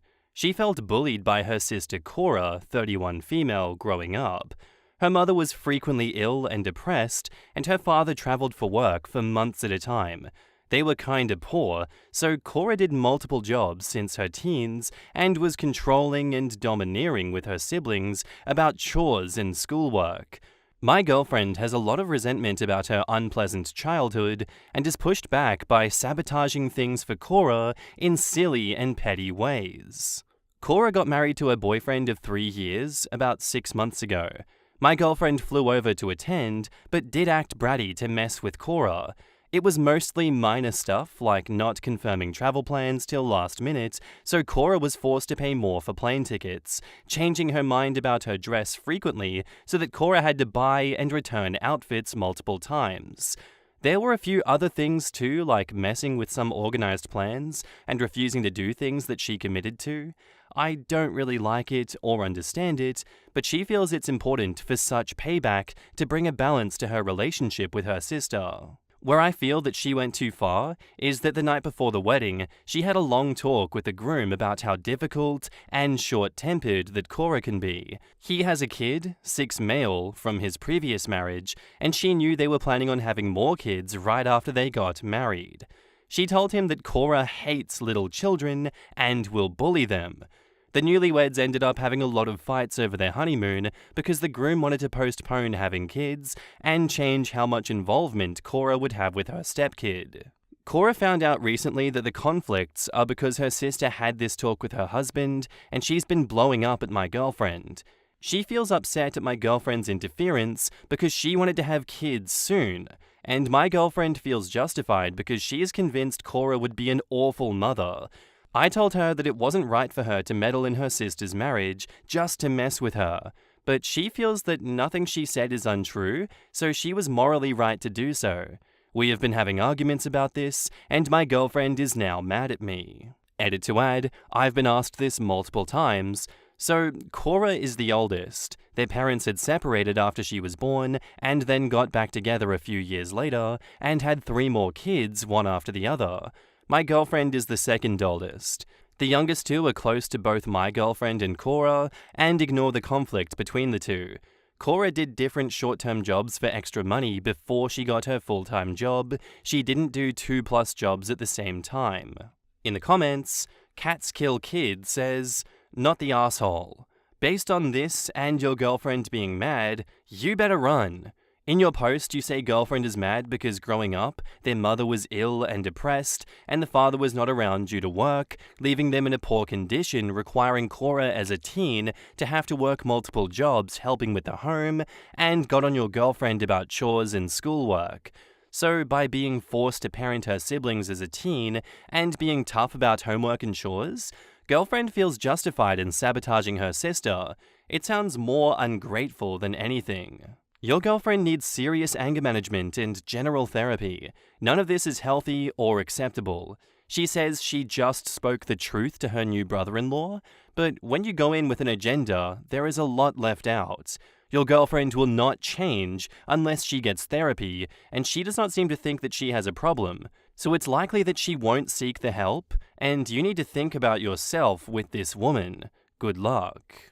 So, basically, Cora treated her little sister like a daughter, insisted she do her homework, helped around the house, and not get into trouble while working multiple jobs and taking care of their sick, depressed mum, and your girlfriend thinks that this was bullying? What the hell? Your girlfriend is nothing but a spoiled little brat who needs to grow up and get down on her knees to thank Cora for sacrificing her childhood to raise and care for her instead of abandoning her to sink or swim on her own. Exactly. Cora sounds like a saint to put up with all of your girlfriend's BS. This is how she treats family. Run while you can. Not the asshole, dude. You need to run. These kinds of games at that age are such a red flag. What happens when she feels morally justified to get back at you? What if she feels slighted by your own mother or other close family? Any future children that you might want? This is cruelty and pettiness on a narcissistic level, and she needs help. Professional help. I was raised by a pretty abusive family as well, but that's no excuse. It doesn't make her even. It's just being toxic because that's all she knows, and using justice as her excuse. She's going to accuse him of something terrible like abuse or assault when he leaves her. This dude is in trouble. Yeah, I think I'm on board with everyone else here on this one, OP.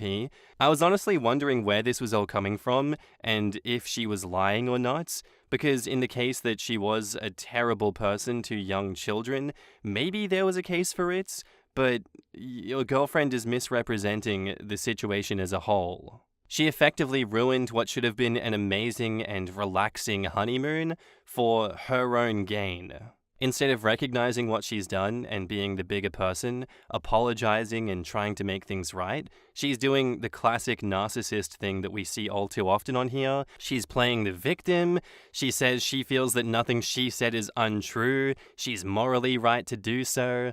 I feel like there's a lot of emotional manipulation going on here, lots of lies directly to your face. I wouldn't be surprised if she's corralling all the goddamn monkeys in her family to have them fly at you and everyone else in her defense. You stepped in to try and ease tensions to make her do the right thing, and now you guys are arguing, and now she's mad at you.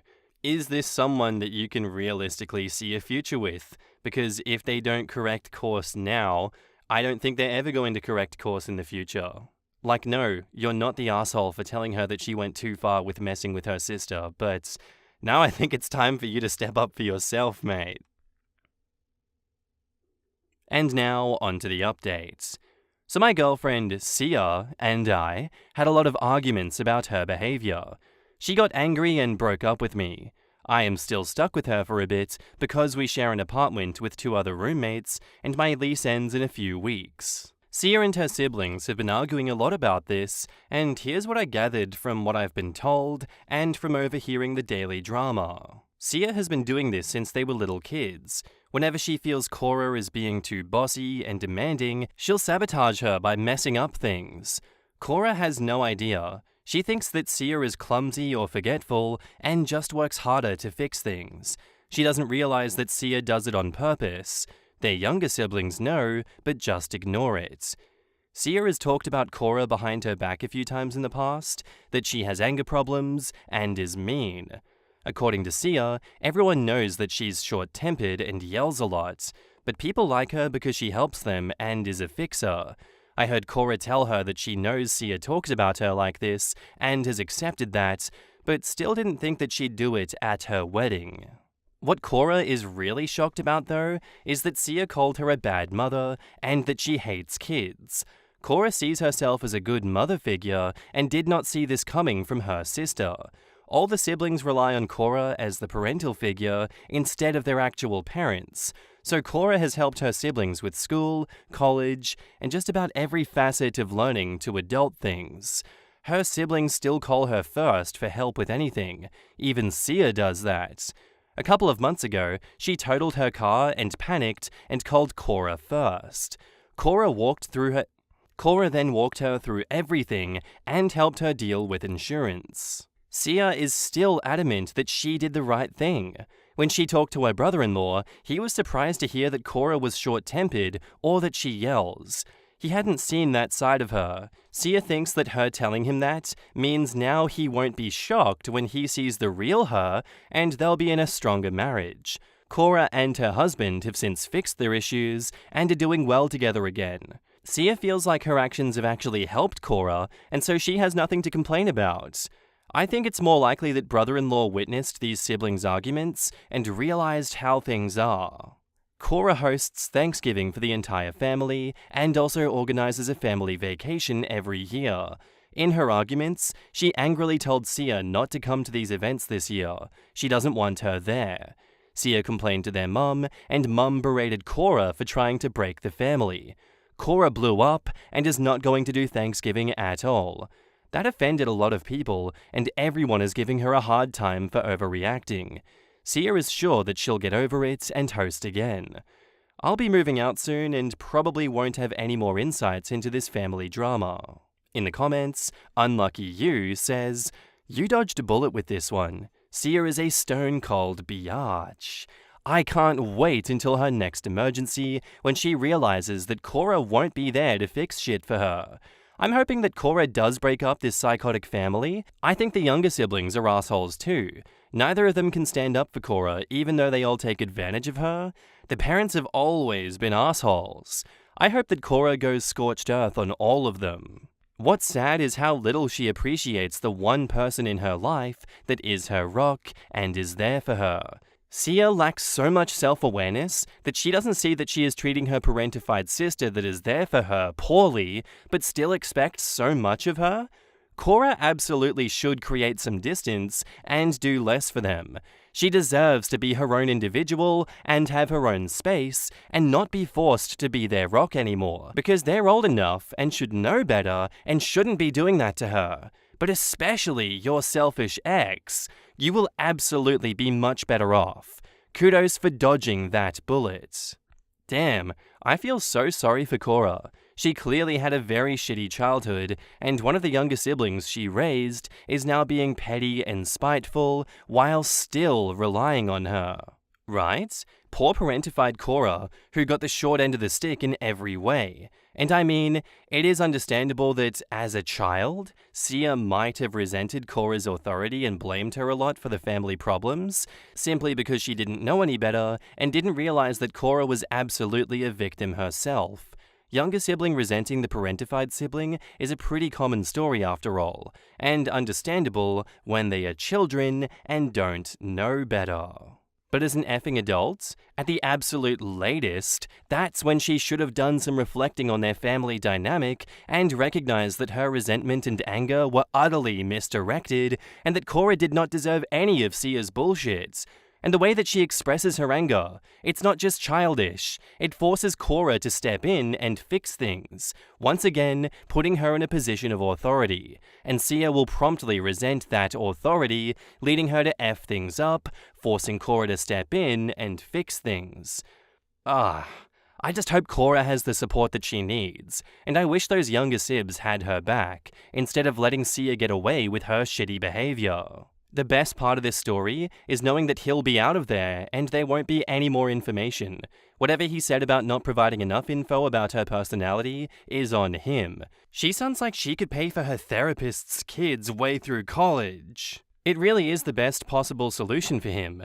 Very similar vibes to, this grainy footage at distance is all we have of this nuclear blast, because the cameraman wisely looked at it and went, F all that, and duly left, because he didn't want to die. And it's why he now survives to come get this award for documentary cinematography. We are all proud of him for that.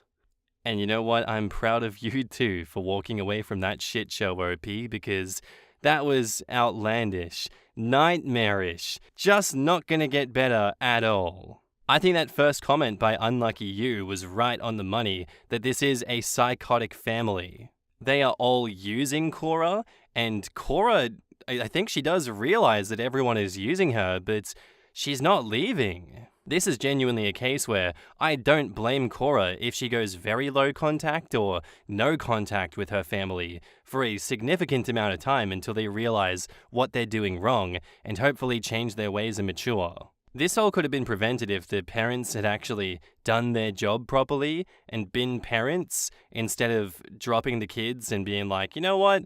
You guys are latchkey kids now, look out for yourselves, I'm off to the pub. Don't call me if you need me because I'm not going to be there. Like, don't get me wrong, Sia is definitely the problem here, but she didn't start the fire, it was always burning. Parents definitely could step in at any moment and change the dynamic and do the right thing. They could have also stepped up a long time ago, but they didn't, and they won't, and they refuse to, and they suck. All I can end this with is congratulations for walking away from this mess, because it's the best thing you can do for yourself. And you're still not the asshole. Our next post is by user Throwaway202304, titled, Am I the asshole for telling my fiancé to drop his best friend? My fiancé, Mexican 24, and I, Black 21, have been together for almost 2 years now. We've known each other since I was a freshman in high school and reconnected back in 2020. He had this best friend who we will call B, 23 Mexican, since he was a freshman in high school. My fiancé thinks of B as family because of how much stuff they went through together. Fast forward to my fiancé and I first dating. He told his friends not to use the N-word around me as it's disrespectful, right? Well, my fiancé introduced me to all his friends, B included, and B used the N-word profusely in front of me, knowing how I don't tolerate that. My fiancé, at the time, laughed and said, I already warned him, shrug. So that being my first impression of him, I already didn't like him. Fast forward to a few weeks ago, my fiancé was showing me something in his group chat with all of his friends. I see a text from Billy that says, Go hang out with your cotton-picking wife while you eat rocks. I obviously confronted my fiancé about this, and he got pretty defensive about it. He said he was sorry that Billy said that about me, but tried to basically back Billy up, saying things like, he always says stupid stuff, he doesn't mean it, it's just how we joke around, he doesn't know that's wrong to say. Mind you, Billy's a grown-ass man. Then my fiancé tried to defend it again by saying, he's been my brother since high school when no one else wanted to be my friend. Stuff like that. I explained to him that if my family or friends ever said something racist towards him, I'm dropping them without hesitation. He said he understood, but that he's known Billy longer than he's known me. My fiancé said he would drop Billy as a friend, but the only problem is they all play together on a game called FIFA, and if my fiancé were to stop talking to Billy, then all his other friends might drop him. Basically, my fiancé won't drop him because he's scared of losing friends. I genuinely don't know what to do in this situation. In the comments, in a response to a now deleted comment, OP says, I will tell you this. My fiancé admitted that in the beginning of our relationship, he thought that we weren't going to last very long due to his own personal issues. It kinda makes me wonder if that's the reason he didn't cut off Billy. On setting boundaries, OP says, Trust me, I have set my boundaries early on in the relationship and have reminded him of them. Yeah, but does he respect those boundaries? And OP says, to an extent he does. Mrs. People says, Oh honey, I'm so sorry. Please don't marry a person who is not in your corner.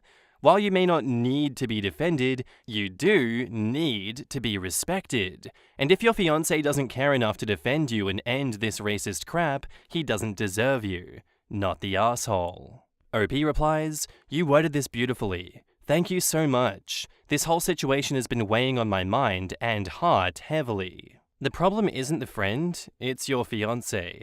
The friend is an asshole, but your fiancé excuses it.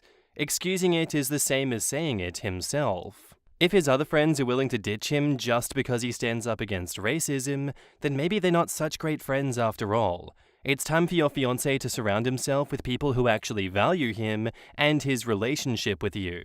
The dude's an asshole. New friends won't change that. Rather, I think there's a reason why nobody else wanted anything to do with him. Not the asshole. I'm black myself, and girl, you need to leave your partner. He excuses that behavior way too much. I'm white and I would dump him too if he tolerated a friend using that kind of language. There are two kinds of people. Racists and anti-racists. Anyone who thinks there's something in between is actually the former. Honestly, I think that commenter, Alter Chronicles, saying that dude's an asshole, new friends won't change that, there's a reason why nobody else wanted anything to do with him. I feel like that one's right on the money there. I feel like this guy is fundamentally flawed, and no matter where he goes, like will surround like. Maybe he's just been good at hiding that, maybe you're just not aware of it, or have been excusing it, OP. There could be any number of reasons as to how you've come to this position with him. I think he values his friendships with these people from school above your marriage. Walk away. I think he's perfect in every other way for you, like a lot of people say, but there is one fatal flaw in your relationship, but otherwise, everything else is perfect. You've also let him stomp all over your boundaries. You set boundaries early on in the relationship, now you've had to remind him of said boundaries. And you say, well, he respects those boundaries to an extent. Any reasonable person would say, dump his ass. What are you doing here with the sunk cost fallacy? Like, it's okay to walk away from people. Especially in situations like this. He is not good for you. He is allowing racism. He is surrounding himself with racism. He is aiding and abetting racism. If that's not something you want in your life, you don't have to stay around and tolerate it. You can leave, and he can go find someone else that's racist like him. Problem solved. And now, onto the update. Thank you to everyone leaving their opinions in the comments. I greatly appreciate you guys taking a minute to say something. Now I'm just trying to think, how can I even bring these points up to him? The last couple times I tried, he got pretty defensive and exploded. Started ranting about who am I to tell him who he can be friends with, how everybody around him hasn't supported him, how he's done everything for himself, even though I, his family and friends, have done so much. He did apologize for blowing up on me though. Edit 2. Oh man, I'm recalling things he said to me when he blew up, and it's hitting me like a train. I wish I could put it all here, but it would be a completely separate post at this point. I will leave this here though. When meeting his dad's side of the family for the first time, it started off fine, but then his uncle started getting pretty racist, as well as the rest of his family. He cussed them out, corrected them, and then had us leave. I was in shock at how quickly it all progressed. His uncle is very against the N-word and racism, allegedly, but then became racist all of a sudden?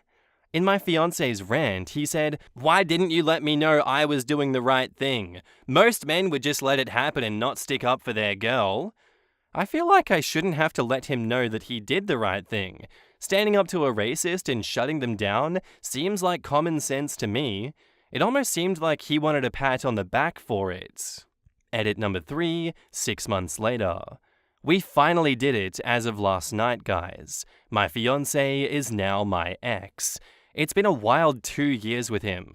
We would have gotten married next month, actually. Just thought I'd let you all know. In the comments, Knitted Jedi says, massive kudos to OP for not buying into the sunk cost fallacy. Yes, I'm so proud of her. No matter how long it took, she broke it off, and she's not tied forever to that guy. I could write a laundry list of everything my dad did wrong in his marriage, but the one thing he did right was standing up for my mum when his family, South Asian, was being racist towards her, East Asian. Your priorities shift once you have a serious partner, and you can't be constantly looking for family and friends' approval the same way that you would when you're single. No, most men wouldn't just let it happen and not stick up for their partner. He needs to stop telling on himself. Guy does the bare minimum to be considered a decent human being and expects a trophy? Have you truly set boundaries if you let people stomp all over them? I don't think she understands how they work, that there are 2 parts. You set them, the other person respects them. She's like, well, I told him. See, I set a boundary. 21-year-olds should not be getting married. Goodness. When she said, to an extent, I was like, yeah, that's not how this works. But she dumped him, and so hopefully she'll learn from this experience. Yeah, those updates and edits were just an absolute dumpster fire that, I don't know. It's hard to see people going through these things and having to have partners that are supposed to love them say this directly to their face. Oh, I should have just let him be racist to you. Like, I don't see the problem. He's normally like that, and people don't normally stand up to racists. So what are you angry at me for? The lunacy of the situation is it's too much for me to handle. He was just self-reporting non-stop. bro could not stop self-reporting how racist he was. He's like, I got angry at them and you didn't pat me on the back for it, saying, thank you so much for standing up to your racist family members. You know, I'd never expect that from a guy like you, but you really blew me away with that one, buddy. But yeah, again, I am so glad that she is out of this situation, and hopefully onwards and upwards from here. My boyfriend, male 23, secretly destroyed my, female 22, hobbies because he was jealous of me spending time with them instead of him. This is honestly the weirdest thing that I've ever experienced, and I have no idea what to do. So I have a lot of hobbies. I'm sort of what you might call a hobby collector. But my top ones right now are running, as I'm training for a marathon, baking, reading, and doing something called junk journaling. Not sure if anyone's familiar. Specifically reading, I've been doing since I was a young teenager. This started about 6 months ago, when I saw that several of my old books were dog-eared, which I don't do to my books. I asked my boyfriend if he had read them, which I would be totally fine with, but he insisted he hadn't touched them. Odd, but whatever. Then after that, I literally could never find my running shoes. I bought a rather expensive pair and kept them separate from my other shoes because I'm a nurse and my hospital shoes are nasty. But the running shoes I could never find. They would always turn up days later though, somewhere I definitely hadn't put them. Again, odd, but whatever. And then, my journal got completely destroyed. Somehow it was left outside in our garage, where it's known to leak when it rains. It didn't necessarily get water damaged, but the moisture made all my pages peel, and practically 28 pages got ruined. The pages take me over an hour each, and I am quite proud of them. 28 plus hours of my artwork ruined. This is so stupid, but I genuinely started to believe that the house was haunted. I did shed a few tears over my journal, and my boyfriend rolled his eyes at that, but helped me glue them all back down and salvage as much as possible. I had a fleeting thought that he put them out there, but it was honestly so weird that I was like, why would he?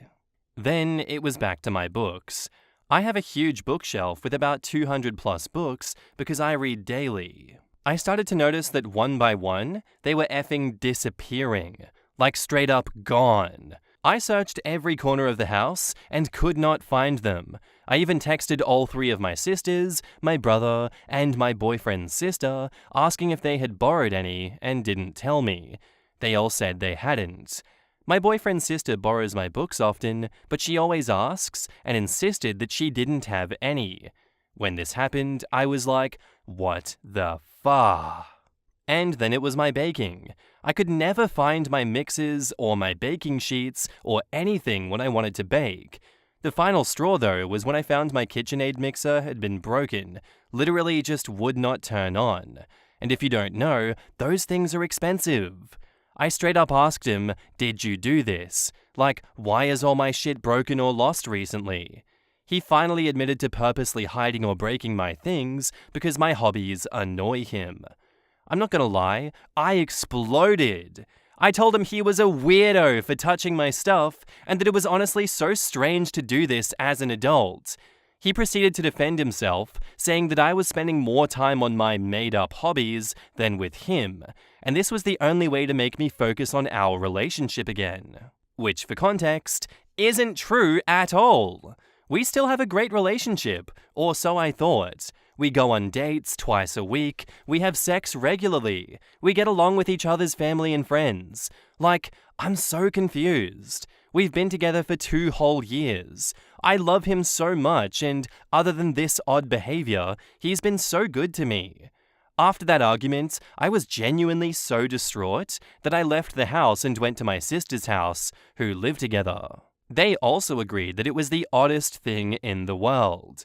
The icing on the effing cake when I got home this morning was that he threw out all of my shit. He cut the soles out of the running shoes, cut the laces, threw out my Apple Watch, destroyed the baking things, cut the silicone molds, the box that all my missing books were in the effing dumpster with all of my other journaling supplies. The journal he helped me fix was torn to shreds. I genuinely started to sob. I know it sounds dumb and overdramatic, but I genuinely worked so hard on my journal that it made me cry.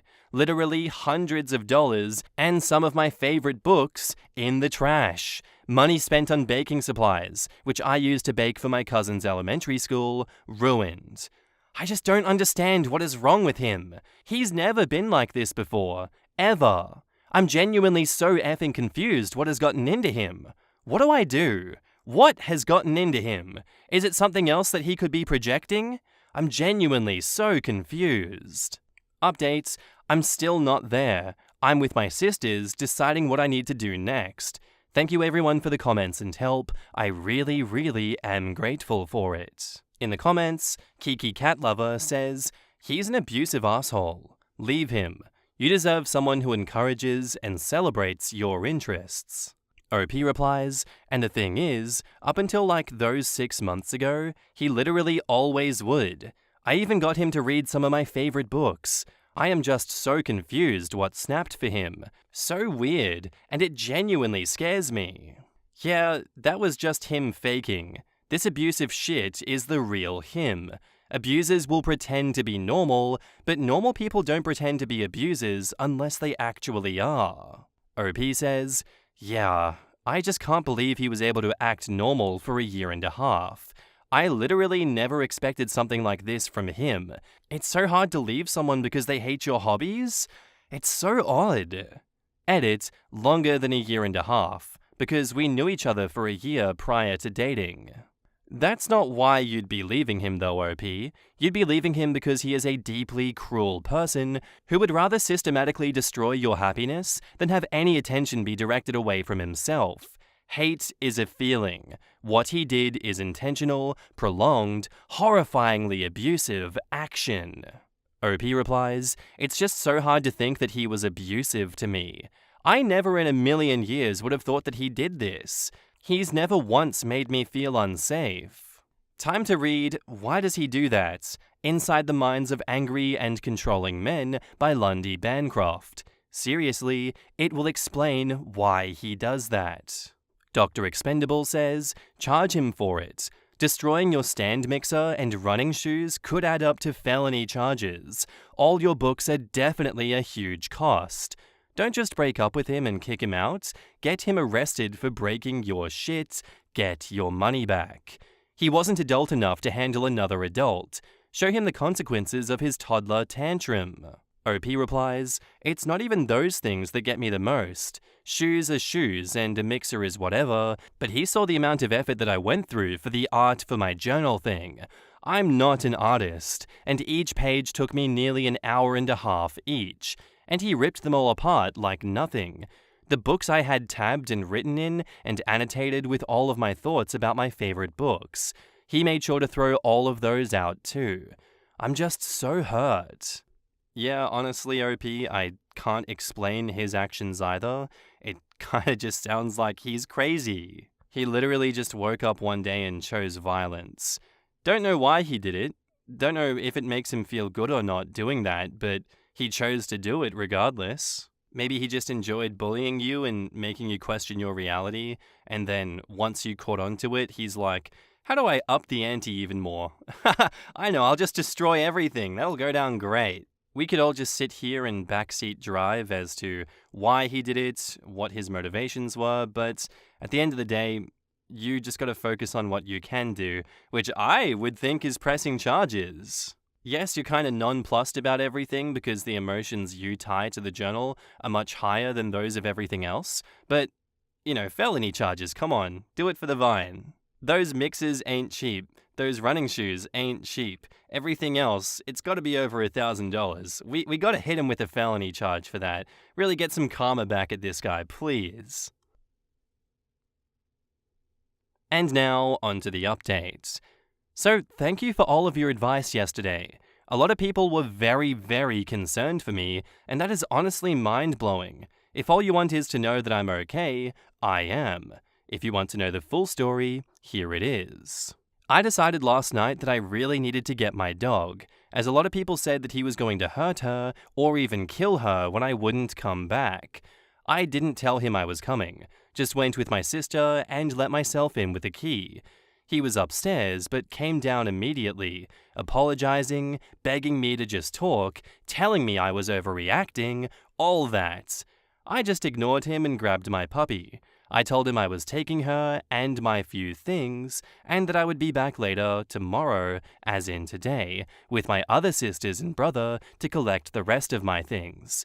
I told him that if he touched any more of my stuff, I was going to take him to small claims court like all of you suggested. And honestly, I was considering it now for everything he did prior. He was so stricken, and I could tell he started to get mad at that point. I ran around the house to collect my few really important things: passport, laptop, work badge. He followed me around the whole time, just begging me to give him another chance, but I ignored him. My sister took pics of the things still destroyed. He put them all in our hallway closet for some odd effing reason. I didn't tell him I was going to file a police report, which is why I think when my sister started to get snappy when we were leaving, calling him a few mean names, he shoved her out of the doorway that she was standing in. She fell and she wasn't hurt or anything, but it really proved things for me. He was willing to shove my innocent sister over a few words, and he will definitely do worse to me. He probably would have done worse to me if I came alone. We just immediately left after that and took my dog and my stuff back to my sister's. She helped me contact police, and we have a report started. All the things he destroyed of mine, the texts admitting to it, the texts threatening me, the texts saying that he would have never hurt our dog, but if it would have gotten me there, he would have done it, that he will do anything to get me back, and the small scrape that my sister had on her hand when she fell. They asked if she wanted to press charges for the shove, but she said no for now. The officer was really nice, and he told me to write down everything that he broke and write down the prices. He said that it might add up to a felony charge, if that's the route that I wanted to take with him. I'm not sure it is, but at least it's there. That was last night. This afternoon, my brother and our friend, another man, are going to take me back to the house to pack up most of what I can. I told my sister to tell my ex-boyfriend over text that we suggest he be gone from the house for a few hours. He responded to my sister with just horrid things about me, calling me names that I never would have expected from him, telling her about all the intimate details of our relationship. He told her about my termination of the pregnancy, which she hadn't known. He said he wishes he never met me. My brother is urging me to try and file a restraining order. And for those of you concerned that he was stalking me or tracking me, I had my brother check everything, and he said that it all looks fine, so at least there's that. I'm not concerned that he'll try and hurt me or anything when I go back to the house. Like I said, I'm going to go with my brother and a friend, both ex-military. I'm going to stay with two of my sisters until I figure my shit out. My brother is insisting on staying with us, at least for a few days while everything gets settled. I thought I was overreacting, but I think my brother honestly might be. I am mourning the loss of my 2-year relationship with a man who I thought was the love of my life, a man that I lived with and trusted wholeheartedly. But I don't know what happened, but he just isn't that man anymore. I think in some ways, he never was. My sister made me think back on the past 2 years, and I can name at least a dozen things he did to subtly control me, or try to. The most terrifying part is that if I didn't have the weird urge to post here, I probably would have let him convince me to forgive him. This is the worst thing that has ever happened to me. I hope no one ever has to experience something similar, although I know now that this is far from rare. In the comments, quote, he told her about my termination of the pregnancy. This all could have been 1000% worse if she had been tied to him with a kid. He's the sort of nasty, spiteful asshole who would drag it on for 18 years and mess up a poor innocent child just to get back at his ex. I saw your comment on your deleted update that you were surprised that random strangers were thinking about you.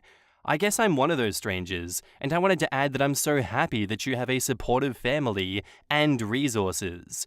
Mostly, Redditors see posts from women who are pregnant or have small children and have no other support. People share organizations that can support them, but obviously that's a big, scary leap for someone who is already grappling with a lot of changes and pain.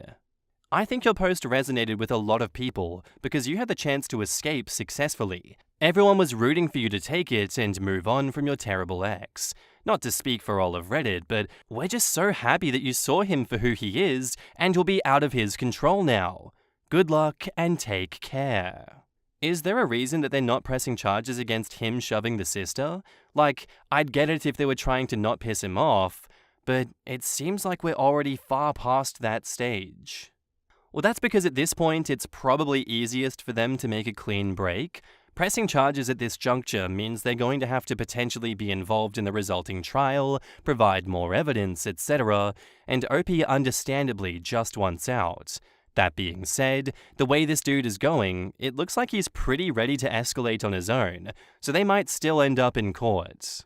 Oh man, I was so excited when she referred to him as her ex-boyfriend for the first time, but oof. She kept bringing up how she'd been with him for 2 whole years, and I just wanted to hug her. A 2-year relationship at 21 isn't nothing, but everything her ex did would destroy a 20-year relationship at age 51, much less a 2-year relationship in her very early 20s. Yeah, I was hoping that it didn't get worse, but I was, apprehensive there. I kind of felt like things were going to boil over much worse than they did. And thank God she was careful, she brought backup, and they documented everything when they got inside that house. Because Lord knows, what would have happened if she had gone alone. The cynic in me says that I'm surprised that he didn't do anything to the dog, considering that he absolutely obliterated everything else. I'm also surprised he didn't hide the laptop and work ID.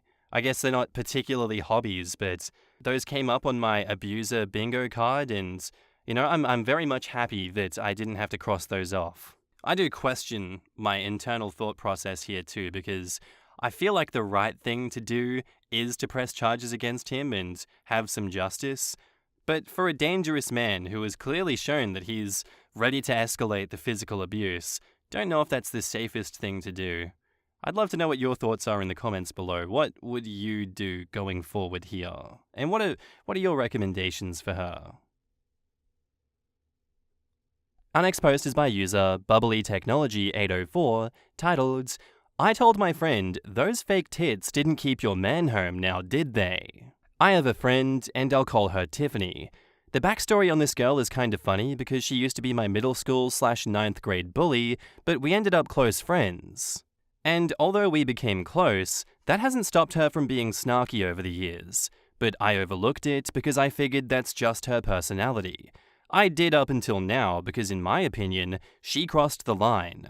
Tiffany likes to brag. Her husband and her have been together since high school. She's also a real estate agent working at a high-end realty company.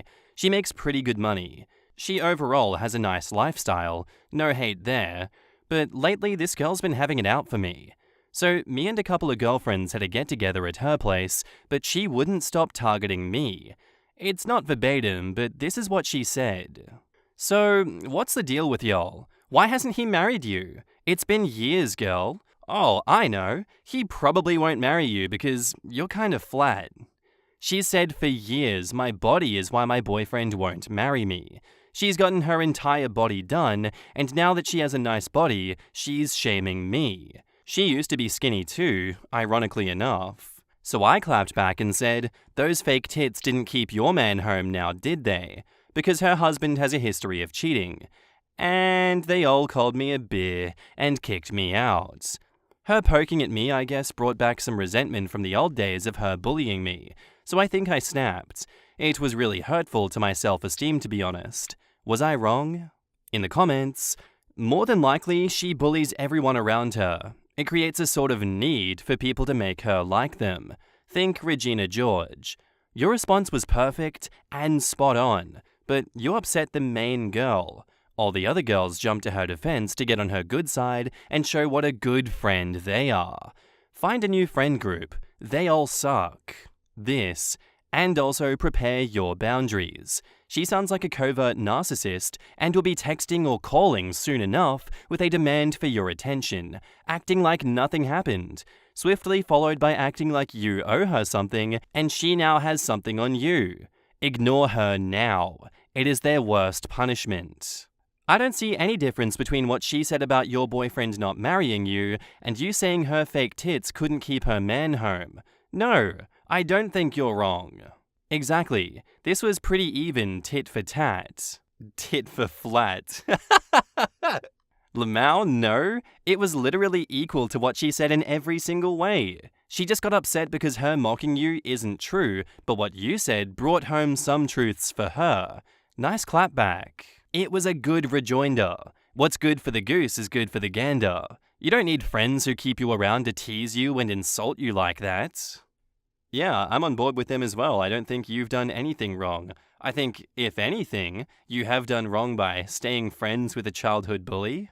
Not saying that you shouldn't make amends and fix bridges with people, but if they're real estate agents and they are in that lifestyle that doesn't really leave high school, I don't know what you see in that friendship because they're obviously not going to change. We all know what real estate agents are like. Have you not watched Real Estate Agents of XYZ on Netflix or anything like that? It takes a particular type of person to excel in those fields and really get ahead. And she sounds like the perfect candidate for a reality TV show around real estate agents in her area. So yeah, I don't think what you did was wrong. I think it was acceptable given the circumstances. It wasn't in a void. You kept being attacked and targeted, and I'm sure they say worse things behind your back.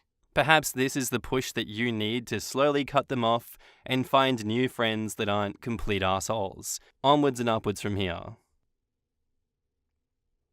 And now, on to the updates. So here's the update from my last post in case any of you didn't get to see it and were curious. They ended up texting me and quote-unquote apologizing, but reading these comments really made me realize they're full of shit and not my friends. I'll take the advice to be around better and more uplifting girlfriends. Most of our hangouts were superficial sessions where we tear each other down and gossip when we should be having fun. And if not that, we have to be her therapist as she dumps all of her baggage onto us. A lot of you asked why we were even friends to begin with. To that I would answer, I guess I just fell into her BS. In the 10th grade, we started being in a lot more classes and sports together, so she befriended me. And we bonded over both being Italian. That's so funny! The rest was history and more bullshit. But I know, it was dumb. Funnily enough, even her own family can't stand her. I'm close to her sisters, who are polar opposites to her, and even they said to cut her ass off. I'm just so done. I hope somewhere down the line she realizes that she should be a better person. I sure realized I do. I shouldn't have even gone down there with her. Anyway, thanks for the advice. In the comments, this sounds exactly like the friend group that I ditched about a year ago. My lifelong friends of 20 years, whose catchphrase was, be there or be talked about. You were better off without them, I promise. Take it from someone on the other side. Be there or be talked shit about. Been there as well, buddy. Been there too. Didn't ever say that explicitly, but there have been 5 to 6 incidents of this that made me feel weird, and I'm 100% certain they also talk shit about me, at least to their partner. Not worth the time. Had a friend for, 25 years or so. I got injured and was down for a while, and he'd talk a lot of trash. Maybe trying to be funny. One day at a restaurant, he's running his mouth right in front of the waitress so much that she made a comment. That's been about 3 years ago. Haven't seen or talked to him or asked about him since. Cut that crap out of your life. Nobody needs that kind of negativity in their life. So a catty real estate agent never matured past high school? I'm absolutely shocked.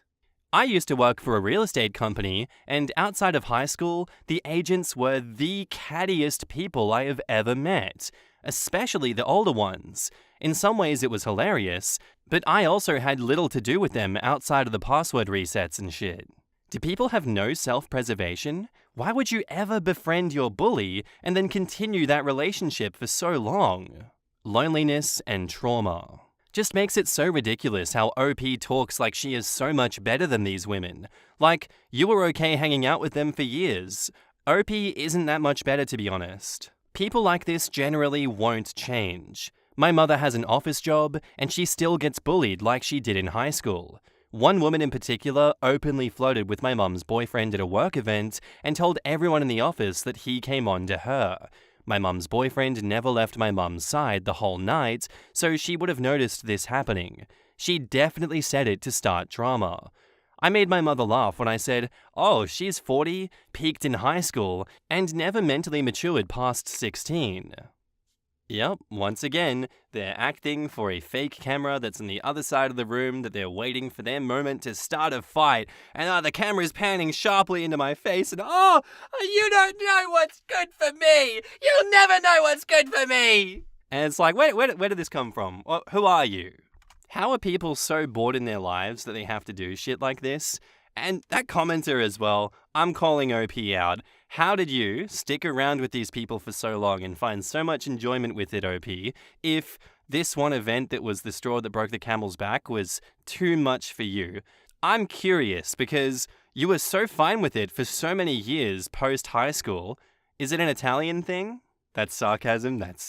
I didn't. That wasn't serious. That was a joke. But yeah, I'm getting the feeling that birds of a feather flock together here, and OP is at their breaking points and is now acting like they are holier than thou. I don't see many normal, well-adjusted people that aren't similar to these people in at least a few regards, sticking around for as long as you are, and not just leaving straight away because the obvious red flags in the room, they're going to talk shit about you all the time. How do you deal with this, OP? How do you stay there? I don't know. I have a bit of a sour taste in my mouth after this one, and it is for the best that she leaves this group because I personally would hate to stick around a group like that and grow old together with them because I would hate myself. I would hate myself every day that I had to be in contact with those people. My 22 female, boyfriend 24 male is a passport bro, and I had no idea. I've been with my boyfriend for 8 months. Things have been going really well between us up until a few days ago. A little backstory. I'm from a Central European country, and he's American. He said he settled in my country because of work opportunities. We met in a coffee house where I work as a barista. We clicked instantly and started going out a few weeks later. Everything was so good, and we had so much fun. Fast forward to last week, he asked me to help him with some documentation. I was happy to, as I know my language is hard to understand and even translate sometimes. When I was searching online on his laptop, I stumbled upon some weird websites. They were all about passport bros. I didn't even know what the hell that was at first, and basically had tips on how to settle in foreign countries, where to find a traditional bride, which country has the most beautiful women, etc. I was shocked and just so confused. I know I shouldn't have done it, but I wanted to gain some clarity, and I checked his profile on one of these websites.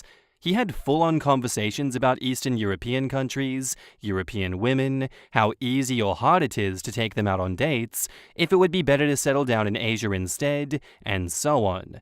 He decided to settle down in my country. I feel dehumanized, and like he fetishized me and the women from my country. Also, our whole relationship has been built on a lie, because he told me that he settled down here because he got a job offer. After I found all this stuff, I quickly took a few pictures as proof, and then made up an excuse to come home. He tried to reach out a few times, but I've told him that I don't feel well, so I can't meet up right now. I can't even look at him. I feel so disgusted. Am I overreacting?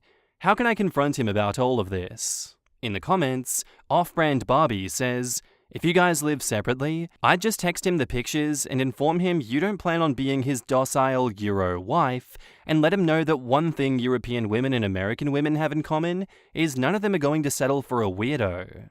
I'd actually not even recommend showing him the proof. Then he'll just know to hide it better from the next girl. Reddit loves to think that relationships need a big finale or a dramatic gotcha. OP discovered his play and needs to just break up and separate without a word. Came here to back this up, call it done, move on. Now the OP is more wise. Oh, good God, no. A quick, "I'm sorry, but on reflection, this isn't a good fit for me. I no longer wish to be in contact with you," and then move on. You're not required to say why. You inform him that you're no longer interested because you are a decent human being, and also because you want him to know that you no longer want to be in contact with him. Last thing you want is him persistently reaching out, thinking that maybe you're ill or some such. No, break it off clean and then block. That way you also have a record in case of harassment. Yeah, I would just exit the relationship. You're both young and have time to find someone who will respect you. My understanding is that passport bros want submissive women who do all the labor and likely still contribute 50% financially. It's a lose-win situation for you. I agree with this. OP, do him a favor and don't describe why you're breaking it off, if you do it at all. It's just going to make him hide it better. He's clearly motivated enough to move to a new city to objectify women.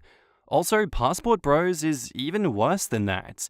A lot of them do want a traditional wife in all the toxic ways, but they're also obsessed with sex tourism too.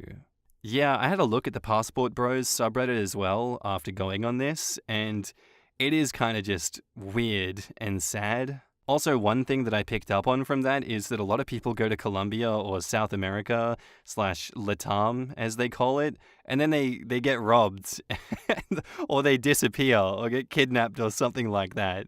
So many comments where they're just like, stay away from Latam, actually. It's not worth the risk of dying just to get laid or have a few dates with women that are below you, basically. So that was quite interesting. But I'm just going to echo what everyone else said in these comments. You don't have to give a reason, and if you do give that specific reason, it's going to screw the next woman that he objectifies over. Much like if you tell cheaters how you found out that they were cheating, what you specifically did, you're just giving them an out for next time they do cheat, how they're going to cover their tracks better. Yes, it feels good to really suck it to them and be like, ha, I proved you're a piece of shit. But what is there to gain from that in the future? And now, on to the update. I wanted to come on here and reply to a few things and give a little update. I had no idea the last post was going to blow up so quickly and get so many comments. For this reason, I didn't go into too many details in my last post. 1. When I read his comments on those websites, it felt dehumanizing and fetishizing. They were making stereotypes about us that are either untrue or outdated. We have all kinds of women here, just like in other countries. Some like to party, some don't. Some are looking for flings, some want long-term relationships, some want to stay single and childless forever. It's not true that most of us are submissive women who obey our husbands. Try telling that to a Central European woman face to face and see her reaction. 2. He told me he only came for work, and it's funny that we met because he wasn't planning on getting into a relationship. Judging by his comments online, that was a lie, and he came here to look for a traditional wife. 3. Surprisingly, he never actually told me that he wanted a traditional relationship. He doesn't do anything that's considered traditional in my culture either. I work hard for my own money and go to university, so I don't want to be a housewife or stay-at-home mum in the near future. We've talked about this, so he knows. What worries me is that someone online told him to start a relationship and then try to make it more traditional over time. I don't know if that's what he's trying to do or if he changed his mind. I have no way of knowing, and I don't want to take the risk of wasting my time. 4. He works at an IT company, allegedly. I have never been to his workplace, so I have no proof of this. It might be my naivety to think that it's true, but we have a lot of companies like this in my country and a lot of foreign workers in IT in the capital city, so who knows? 5. Traditional woman and traditional relationship can mean different things in different countries depending on cultures and social norms. He wants a traditional woman by American standards, but that's not the same as what we consider a traditional woman here. It's pretty clear from his online comments that he has no clue about the difference. It's offensive because it shows that he knows nothing about our culture and history and is just relying on stereotypes and outdated assumptions. 6. Some people in the comments tried to justify his desire for a traditional wife, stating that European women should be happy and understanding about this. But what does he bring to the table? Why should a traditional Central European woman choose him instead of a man from our country who speaks our language, knows our customs and traditions, grew up in our culture, and respects us according to our standards? To imply that I should be grateful that an American man chose me, like I'm some product, is offensive and makes me look like I'm inferior. Very weird logic, sorry. 7. Some people commented that my post was rage bait or fake because of my English, or because Central European women won't think like this. This just proves the ignorance that some people have about my country. Women here have careers, open their own businesses, or learn to become doctors, lawyers, beauticians, chefs, etc., etc. Most of us in younger generations have modern mentalities, except some villagers. But villagers probably won't go for an American man who doesn't know a thing about our country. Most of us learn a second language when we're 6 to 8 years old. My niece literally goes to a bilingual kindergarten and learns 2 languages at the age of 3. So I'm not sure why it's so far-fetched that people here speak English well. We're not some idiots who have no idea about the modern world. Most of us speak at least 1 or 2 foreign languages, usually English and German, sometimes Spanish, except the boomers and Gen X. They had to learn Russian back in the day. I also used an app to double-check my grammar. Guilty as charged. And to the person who said that Central European countries are basically the same as England or France, it sounds like someone failed their history class. Please don't be ignorant and educate yourself.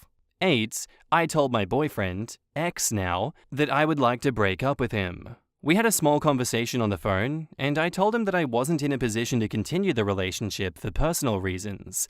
At first, he was confused and tried to convince me not to break up, but then he accepted it. 9. To the comments that suggested it, and thank you for the idea by the way, I posted my story in local groups so that other women can be aware of this whole passport bro thing, and hopefully not fall victim to men like this. As expected, they found the whole thing disgusting and were grateful for the heads up. We're not here for others' enjoyment and to fulfill some submissive wife fantasy of someone who looks at us as stereotypes rather than individuals with varying personalities and preferences. 10. I'm not against foreigners or mixed couples. My brother-in-law is Arab, speaks my language, and knows my culture. We also speak some Arabic and know and respect his culture too. He didn't come here as a sex tourist, but as an actual worker who wanted to change his life. If you go to a country, go because you're interested in it and want to learn about a new culture or have some great opportunities, not because you want to desperately lie to women just so that you can get into a relationship or get some sex. I can't speak for everyone in my country, but most people won't tolerate this behavior and will judge passport bros negatively. It's hypocritical to want a traditional wife, but constantly move from country to country and woman to woman. That behavior definitely isn't considered traditional, at least not in my country. If you want casual relationships, that's fine because there are women here who want the same, but just be honest about it. Thank you again for all the comments, explanations, and advice. They were eye-opening and really helpful. Even though I'm disappointed and feel a bit used, I'm grateful that I know the whole truth now. We live and we learn, I guess. In the comments, Clueless-ish says, "Well done. I read your original post and got very frustrated at some of the comments, mainly from Americans who seem to think that women in Europe are somehow backwards. I would say generally women in Europe are very strong and independent. Of course, it varies in different regions, but I couldn't name one country where the women are submissive. I'm American, and a lot of men are just dumb. Girl in Belgium, and I confirm that if a man tells you that women must submit, he had better run very, very quickly and hide on another planet. You described all European women in your point 7. Even if my country is in Western Europe, it's exactly the same thing. I wish you all the best." I'm picturing a gang of 6-foot-tall Flemish ladies on bikes furiously chasing some dude down the cycle paths. All my Belgian pals are intimidatingly well-educated. I would love to see an American try a passport bro spiel on one. Like, what do they have to offer that local guys don't? Misogyny and an unwillingness to learn the local language? Yeah, I'm Spanish and live in Poland, and as far as passport bros are concerned, both countries are exactly the same. They are not wanted, and they are in for a surprise if they think they'll find trad wives here.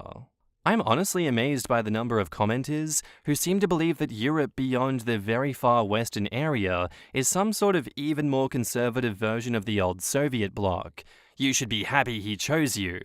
Why? She's doing great for herself.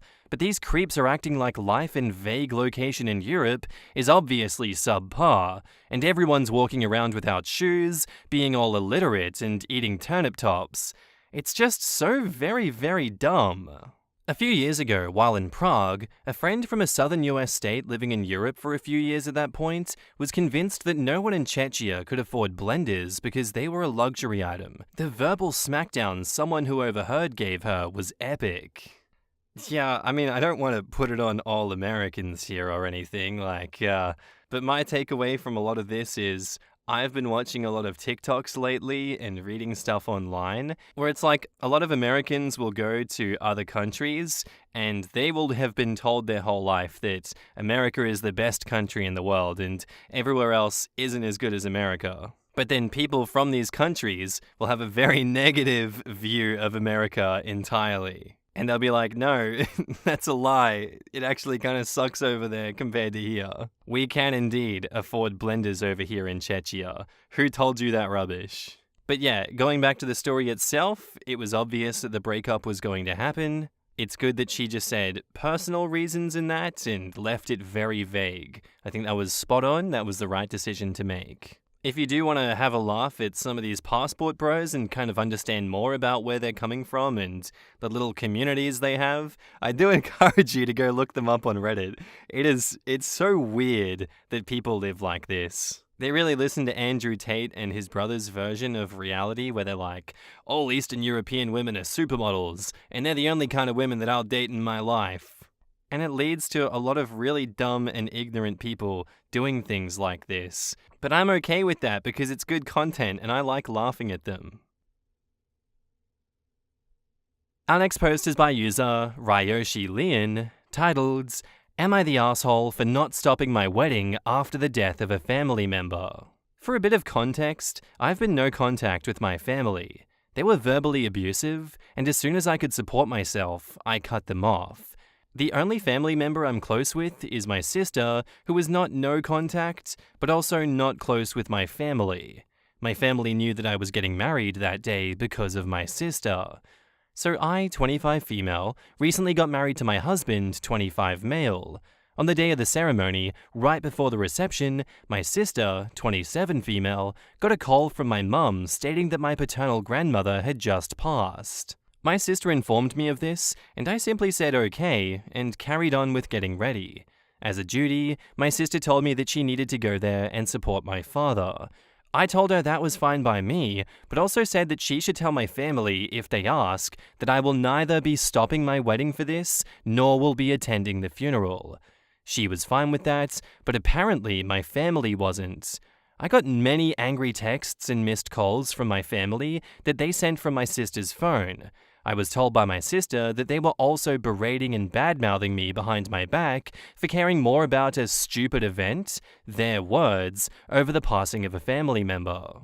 In the comments, Get on your knees, girl, says, Not the asshole. Why on earth should you care? We take your word for them being assholes and there being good reason for going no contact, so what the hell is anyone expecting here? Informing you moments before the biggest event of your life that something you don't care about has happened? Prioritize your well-being and boundaries. Your choice to continue with your wedding is valid given your past experiences. Communicate openly with your sister and focus on nurturing healthy relationships. Definitely not the asshole. What did they expect you to do? Cancel the reception that was planned probably close to a year in advance for someone whom you hadn't talked to in years? I wouldn't be surprised if we see an update saying that the grandmother didn't really die and that it was all her mother's attempt to disrupt her special day. I would definitely have a talk with your sister about not sharing information with your estranged family. I think OP should use her sister by having her tell the assholes none of them except for sister were invited to the wedding anyway. So, legit, not a loss to OP that a stranger with DNA is dead. That, and they can all go F themselves.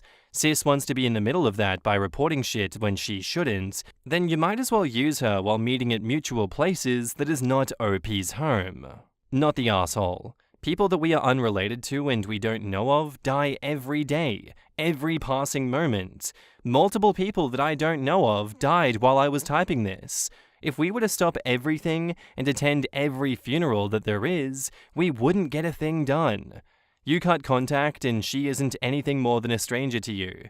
Congrats on the wedding. OP says, thank you for furthering my belief. I'm no contact with her, and thus she is a stranger to me. Not the asshole. Your wedding would have been well and truly booked and paid for months in advance. If they really cared that much, they could have put the funeral on a different day. It's pretty obvious what has happened here. Your sister has no spine, or just can't stand up to this bullying family, despite all the obvious bullshit that's going on. Like, what she should have done is respected you on your big wedding day and just passed on the information from you that you allowed your sister to pass on, saying that you will neither be stopping your wedding for this nor attending the funeral. That's where it starts and that's where it ends. Your sister did a gigantic faux pas and royally has pissed you off, I'd imagine, by allowing them to use your phone, probably read through all your text messages and communications. Very, very big breach of trust, and then allow them, on top of that, to communicate with you through text and calls, to harass you, to belittle you and your wedding, what should have been an amazing day, would be soured by these absolute dickheads getting onto you, which you rightfully cut off, and your sister was too weak to stand up to them. And yes, I know it's mean to say that. Yes, I'm a dickhead for saying that she's weak, but come on. This is someone that has grown up with these people, that understands these people and knows how they operate, knows what they're going to do, should be ready for that, should be there to protect you because they're going to get cut off if they don't protect you and they don't do the right thing. I'd be so pissed off and upset if I was you in this situation that my sister would betray me like that and allow me to get abused when I've put distance between myself and an abusive family. I don't blame you if you cut her off after this. It's just unacceptable. And now, on to the update. Hello again, everyone. Thank you so much for your wishes regarding my marriage and your advice. I have stopped sharing most of my personal information and about my life with my sister. You have helped me realize that she was just fueling the fire further. I hope someday we can reconcile, but for now, she will stay out of my business and I will keep her out of it. Just know that I couldn't respond to everyone's comments, but I have read them. In the comments, Rohini Rambles says, I was fully expecting that the person was alive and well, and the family lied about the death solely to screw with OP and get her to cancel her wedding purely to spite her. Quote, they used my sister's phone to send the messages and to call me. As much as I hope OP and her sister can reconcile one day, OP was absolutely right to cut her off. Everything she did in this situation was a huge breach of trust. I agree. What she did is a break of trust, especially with what OP has been through. Absolutely. The way we all are with our phones, it's highly unlikely that someone grabbed a rag and chloroformed her sister just to pry the phone out of her lifeless hands for the sole purpose of berating OP. We all know that her sister willingly handed over her phone and likely volunteered it. Well, if you're so mad at her, tell her yourself. Hands over her phone so they leave her alone? Based on her family's reaction, it's hard to imagine why she would ever have gone no contact with them to begin with, right? She could have replied, yes, egg donor, I am prioritizing a stupid event over a stranger's death. They are dead. They are not going to know whether I'm there or not. But the 250 people in this wedding hall right now sure would. How will they be able to eat cake if I'm not there to cut the first slice? Bye. I Don't Like Rice says, quote, your utter lack of concern over the death, if it wasn't faked just to screw with your wedding, is not a good look. People who had a good family upbringing will never understand what it's like to have a family that is so bad that you seriously don't care if one of them passes. They don't understand how fortunate they are. My paternal grandmother hated me and made no attempt to hide it. I didn't care at all when she died. I played nice while my grandmother was still alive, but remained low contact with them. As soon as she passed, I went no contact with all but 2 cousins. The rest, cousins, aunts, and uncles, majority of them are just awful. This is your green flag to absolutely low contact the shit out of people that don't deserve it to be in your life, because as they say, blood is not thicker than water in this instance. Water is a lot nicer than blood.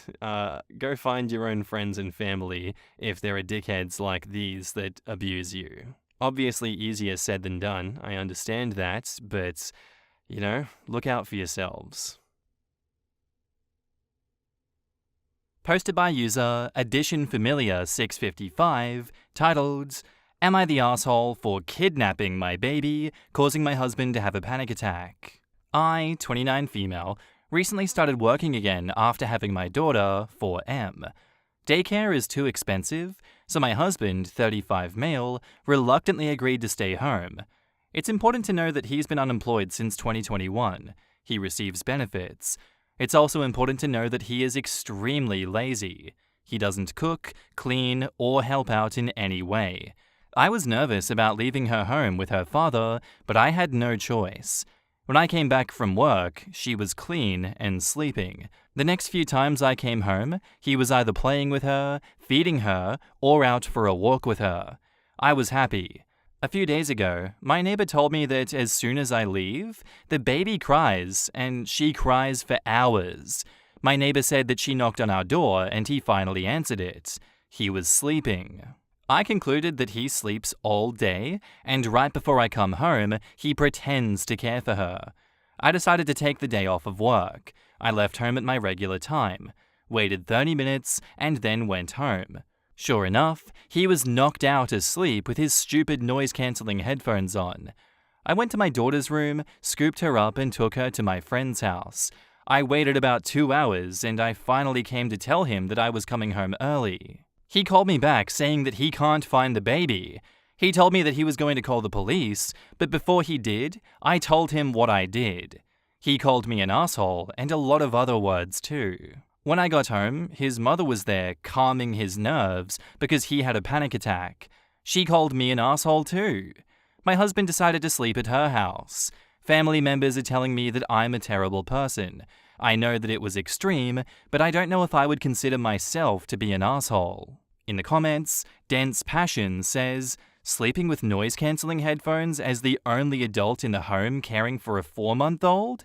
Absolutely not the asshole." OP says, "Yeah, I hate those stupid things. He wears them all the time and spent money that we don't have on them." You're lucky that your neighbor told you and didn't just call CPS, because this is neglect and dangerous. I would divorce my husband over this, period. I'm not a fan of Reddit's frequent suggestions to divorce the dude, but in this case, I totally agree with it. He put your child in incredible danger. Well, generally, I think there are many valid reasons to get a divorce. If your significant other calls you names when undeserved, like trash or useless, it's divorce time. Neglect of a child is definitely another reason. Not the asshole. He is not an appropriate caretaker for your child, and if I were you, I'd be reconsidering this relationship completely. OP says, "I am." Don't feel guilty about reevaluating your life, okay? Your child is dependent. Your husband is independent. He is not the baby anymore, and we all at times rethink our decisions and come up with better plans for the future. Be well. I'm sorry this came as such a shock to you, truly. Your child's welfare is more important than your marriage vows. Don't make the mistake of agreeing to his mother providing the supervision if you go to court. I allowed it, and his mother did nothing to stop the abuse. My now 16-year-old has complex PTSD because of it. Throw the whole paternal side in the dumpster, and maybe you'll get lucky, and a dumpster fire will just happen. I've been reading about complex PTSD lately, and I want to echo this for OP. Leaving an infant alone like that will cause lifelong damage to their ability to form healthy attachments to other people. Someone could have actually kidnapped your child, or she could have gotten sick or choked or needed a nappy change. He is neglecting your child. I cannot believe his mum, her grandmother, hasn't torn him a new one over this. Find a good childcare and leave him. I do not encourage divorce usually, but I'm not sure that I could ever trust that man again. Ditto his mum, not the asshole. OP says, the daycare that I can get her into won't take her until she's 6 months old. I'm going to have to change my schedule. I can work all day Friday, Saturday, Sunday. My mum, sister, friend, and cousin will help me a bit until I can get her into the daycare. And my take on this one is, that is absolutely an amazing idea, OP. Distance yourself and your child from this man as much as possible. I actually don't know how he's been getting away with this for 4 months, and your neighbor could sit on this for 4 months until they told you about this. How CPS hasn't been called in that time is astounding to me. I'm not blaming anyone for that, it's just, wow. Real life really does baffle me. Echoing the commenter, Civil Rain, your child's welfare is more important than your marriage vows. This is definitely more than enough reason to divorce this man and get as much as you can from him in the divorce. You say that you know that it was extreme what you did, and you don't know if you would consider yourself to be an asshole, so therefore you're questioning whether your actions here could have made you an asshole in this instance. It's obvious that you were just testing them to see if the in-laws could read between the lines, in that you had been gone for 2 hours and he hadn't been monitoring the house to see if the baby had disappeared within those 2 hours. I really want to know what lies he's told this family in order to get them on his side, but I'd imagine it's just the usual shit that they're used to, and that they will always take his side because maybe he's a little mama's boy. Who knows? We see this a lot on Reddit, and it's always kind of dangerous for everyone involved that isn't the one being protected. Back up to the post, we have an update. Sorry, I created this account to just post my story. I'm not a big Reddit user. I missed so many wonderful messages from people. The last few days have been crazy. Once I finally told everyone what happened, many took my side. My ex-husband and mother-in-law still think I'm a jerk. My friend allowed my daughter and I to move in with her, which is nice. We were living in a bad area before, so this can be a fresh start. My ex-husband has not asked to see my daughter for the past week. Online, he's saying how I ruined his youth by trapping him with a baby. At 35 years old, what? I don't care anymore. I'm in a nice routine with my daughter. I took her to the hospital, and they found signs of neglect. I explained the situation. The doctor advised me to press charges against my ex-husband, and I think I will. But I'm safe, my daughter is safe, and to be honest, I probably won't come back on Reddit. But I wanted to thank everyone for everything. And wouldn't you know it, there is an update. Titled, My 30 female, ex-husband, 36 male, wants me to be a surrogate for him and his girlfriend because her body is too perfect to ruin. Yikes. A few months ago, I made a post about my ex-husband. Since then, we have had little to no communication except through a third party because we have a daughter together. He does absolutely nothing for her. He asked for full custody because he didn't want to pay child support. I finally got him to agree to supervised visits and 0 child support. The last 3 months I haven't spoken a word to him, and he hasn't seen our daughter. But recently, he's been telling me about his hot 18-year-old girlfriend. Now, the reason why he told me is because we agreed to tell each other about our relationships since the person would interact with our daughter. But he's always accidentally sending me nudes or bikini pictures of her, or accidentally sending me messages meant for her. The other day, he told me that he wants to have a baby with her. He's irresponsible and she's immature, so they would make horrible parents. But he wants me to carry their child. Why? Because her teenage body is so hot and sexy, and that I'm old and used. I have no idea why he would even ask me. Why is he telling me about her body? Why does he want me involved in any sort of way? It's all so weird. In the comments, not for the comment in oh god, says, it's only January 1st, but I can confidently say he will win the 2024 prize for sheer audacity. A little weird? Good grief, this guy needs to be the poster child for what went wrong during my lobotomy. Ask for your lawyer to revisit child support. Give him a good laugh. But if he can afford more children, save all you can and videotape him. Seriously, this could work to your advantage. He's the poster child for I got my lobotomy at Claire's. That's how he met his new girlfriend. Duh. Remote Viewing Life says, he wants you to be jealous of his new girlfriend because he got someone, in his mind, better than you. I think I have the answer that will shut him down quickly. Sending unwanted nudes, I believe, is illegal. I'm sure that you probably deleted ones, but once he does it again, call the police and report it. Also mention that he says she is 18, but you're not sure. I think he'll figure out to send it to the correct person pretty quickly. OP says, that's actually a really good idea. Sending nudes without her consent is very illegal. Not to mention if they were taken before she was 18, that could get them in a lot of trouble if they weren't. Get him to confirm this request over text and then take him to court for full custody of your daughter, all the child support, and block him. Why did you agree to no child support? Please get what you were owed and cut him out of your life. What a disgusting pig. F that guy. This OP, child support is your daughter's right. Even if you don't need it now, you can save the money for a college fund for her education. All that money could be used as a medical emergency fund. Do not let him use your pride to avoid his responsibilities. OP says, it was by text. He's supposed to contact the third party, but he's recently been contacting me. That's only for emergencies. So stop responding. Call your lawyer, get a third-party app, and possibly file harassment charges. None of this is an accident, but he keeps doing it because you were just letting him. A 35-year-old man saying his youth was ruined by having a child at 35. Once again, the relationship bar is so low, they're fishing for it in Hades. Yeah, I dislike people like this. He clearly doesn't give one single care about his own kid and just wants to hurt OP and to make her jealous.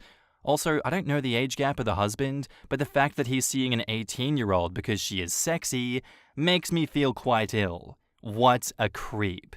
Definitely unstable, and I feel bad for OP and the kid. OP needs to get child support and block this asshole for good. Yeah, this story has left me quite ill after the fact because that 18-year age gap between the 36-year-old and the 18-year-old is not good. Also, I'm not judging you, OP, for agreeing to no child support but supervised visitations. But yeah, as a lot of people have said here, I think you need to now fight for full child support. And potentially no more visitations because he's shown that he does not care, he will never care, and that he is a menace to society. Whether it be audacity or dangerous mental illness, his request that you be a surrogate mother so his teen girlfriend doesn't ruin her body is sick. It is so sick. Genuinely, what a freak of nature this man is.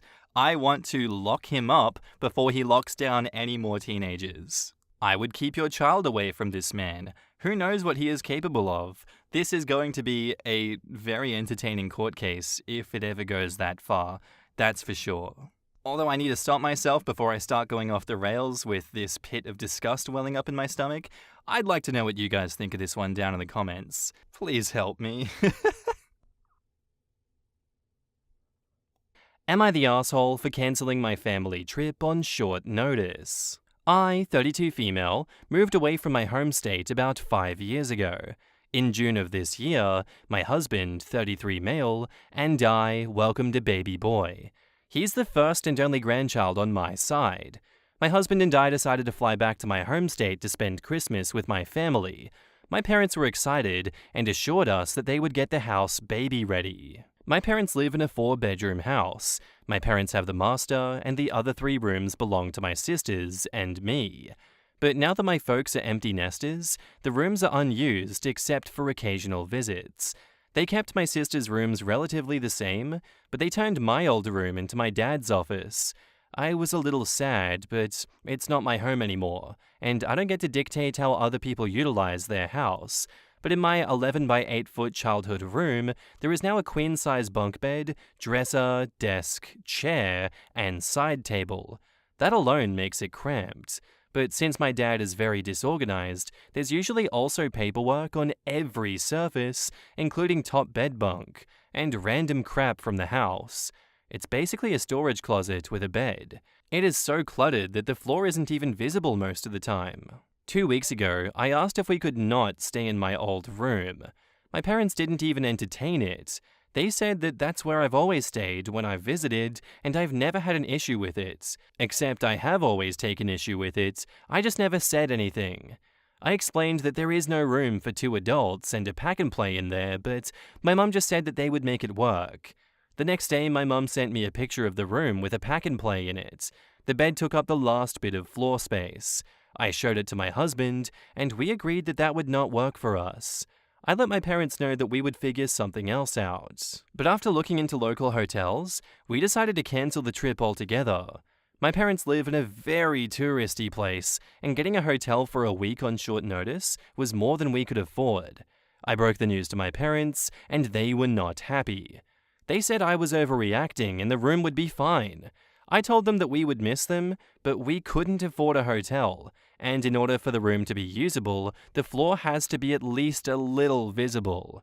They then asked if that meant we would never be visiting, and I said, I don't know if we will never visit, but I do know that we will never stay in that room as long as it's in that condition. If it got decluttered, or you allowed us to stay in a different room, or if we saved up enough for a hotel, then we could visit. Now my entire family is mad at me. My parents told the extended family that we were coming, and now they have to tell them that we are not. They're also sad that they won't get to see their grandson like they planned. My sisters are also calling me entitled for being picky about a free place to stay, and then expecting one of them to take the crappy room. Am I the asshole? In the comments, question: are your sisters staying with your family? Do they have children? And OP replies, both are single but are very protective over their space. My parents knew they would be upset if their childhood rooms changed too much. So apart from my parents taking down some posters and adding more neutral art, their rooms are pretty much the same. I'm more easygoing, and they knew that I wouldn't pitch a fit if they turned my room into an office. How old are your sisters? Why are they so territorial over their high school rooms? OP says, sisters are 35 and 26. They both have a tendency to think that I'm the favorite, so changing either of their rooms into an office and leaving mine untouched would probably have started an argument. They're also very particular. They like their spaces to be a certain way and don't like people touching their stuff, so maybe they would have felt like their old room being completely changed would be an invasion of privacy. But I haven't confirmed this with them. I guess I'm psychoanalyzing. On the other rooms, OP says, all the rooms are vacant, but when we visit, we stay in the rooms that we grew up in. There were a couple of times when I visited my parents alone, and they let me stay in a different room, but that's only because my dad would wake up early and needs his office for work. But my dad will not be working for the rest of the year, and my sisters are visiting for Christmas at the same time, so we're all expected to stay in our old rooms. Can you stay with extended family if they're being weird about this too? OP says, extended family all live about an hour away. We are all gathering at my grandparents' house on Christmas, so that's when the rest of the family would have met them. The rest of the families have full houses. All my cousins either still live at home or are visiting home for the holidays. I'm sure some of my cousins wouldn't mind sharing a room in their home so that I could take one of their rooms, but I don't think it's reasonable to expect someone to host a family of 3 on short notice by relocating one of my cousins in their own home. I also want to point out that I am not getting any grief from aunts, uncles, or cousins. They all understood traveling cross-country with a baby can be difficult. Can you just move stuff when you get there? OP says, I mean, we technically could, but I honestly don't want to show up at their house after a full day of traveling with an infant just to rearrange furniture. Personally, I believe that if you really want a baby to come visit your home, then you need to make that home baby-friendly before they arrive. Firm Psychology says, not the asshole. If your sisters acknowledge that it's a crappy room, then they should understand that it's crappier for 3 people rather than 1. You offered 2 easy alternatives, different room, decluttered room, and the response was essentially, no, too bad. I wouldn't stay in that case either, as disappointing as it is to miss out on family gatherings. Are her sisters married with kids? If not, 100% they're awful. Not the asshole. Not the asshole. Them not making a sincere effort to declutter your room so it can accommodate 2 adults and an infant, or either of your sisters sucking it up and taking the crappy room, shows that they clearly aren't that excited to see their grandchild and host your small family. It really wasn't a huge ask of you, and I think you have a right to be hurt that they couldn't at least clean up a little or offered up a different room. Not the asshole. Your needs are different now. If it was just you and your husband, I might lean towards saying, it's not ideal, but just suck it up for a few days and deal with the inconvenience. But you've got a baby to consider now, and if the room arrangement is going to cause issues with your son's care, then you have to put him first and decline, as you did.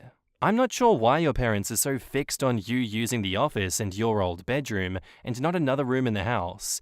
Maybe it's worth one more attempt to get them to see sense and make adjustments for your new family setup, perhaps by asking your sisters to make it clear that they don't mind sacrificing the occasional use of their own former bedrooms in the best interests of their young nephew. If your sisters won't do that, or if your parents still won't listen, there may not be much that you can do.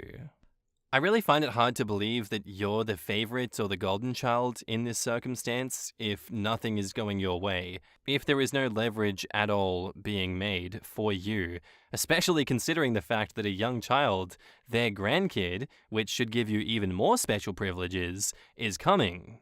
This just tells me that your parents aren't reasonable or good people. Because my thought process, if I was in their shoes, if I was to still be an asshole and tell you not to come, I wouldn't make it your problem that I have to tell everyone that you've decided not to come. I'll just be like, hey, you know what?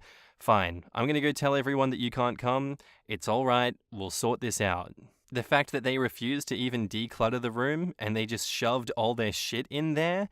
They've had kids before in this house. They can't, empathize with the fact that that's such a shit setup and it's not good for the kid.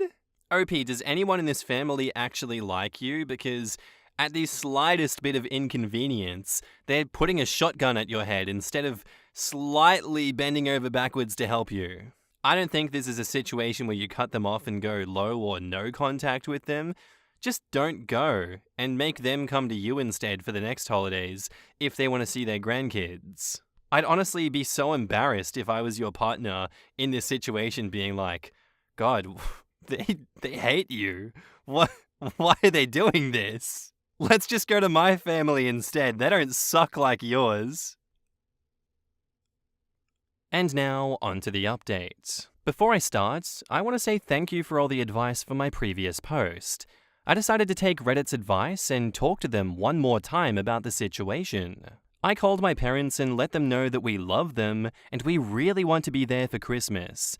Being so far from my family during my entire pregnancy was really difficult, and I had been looking forward to this trip for a long time.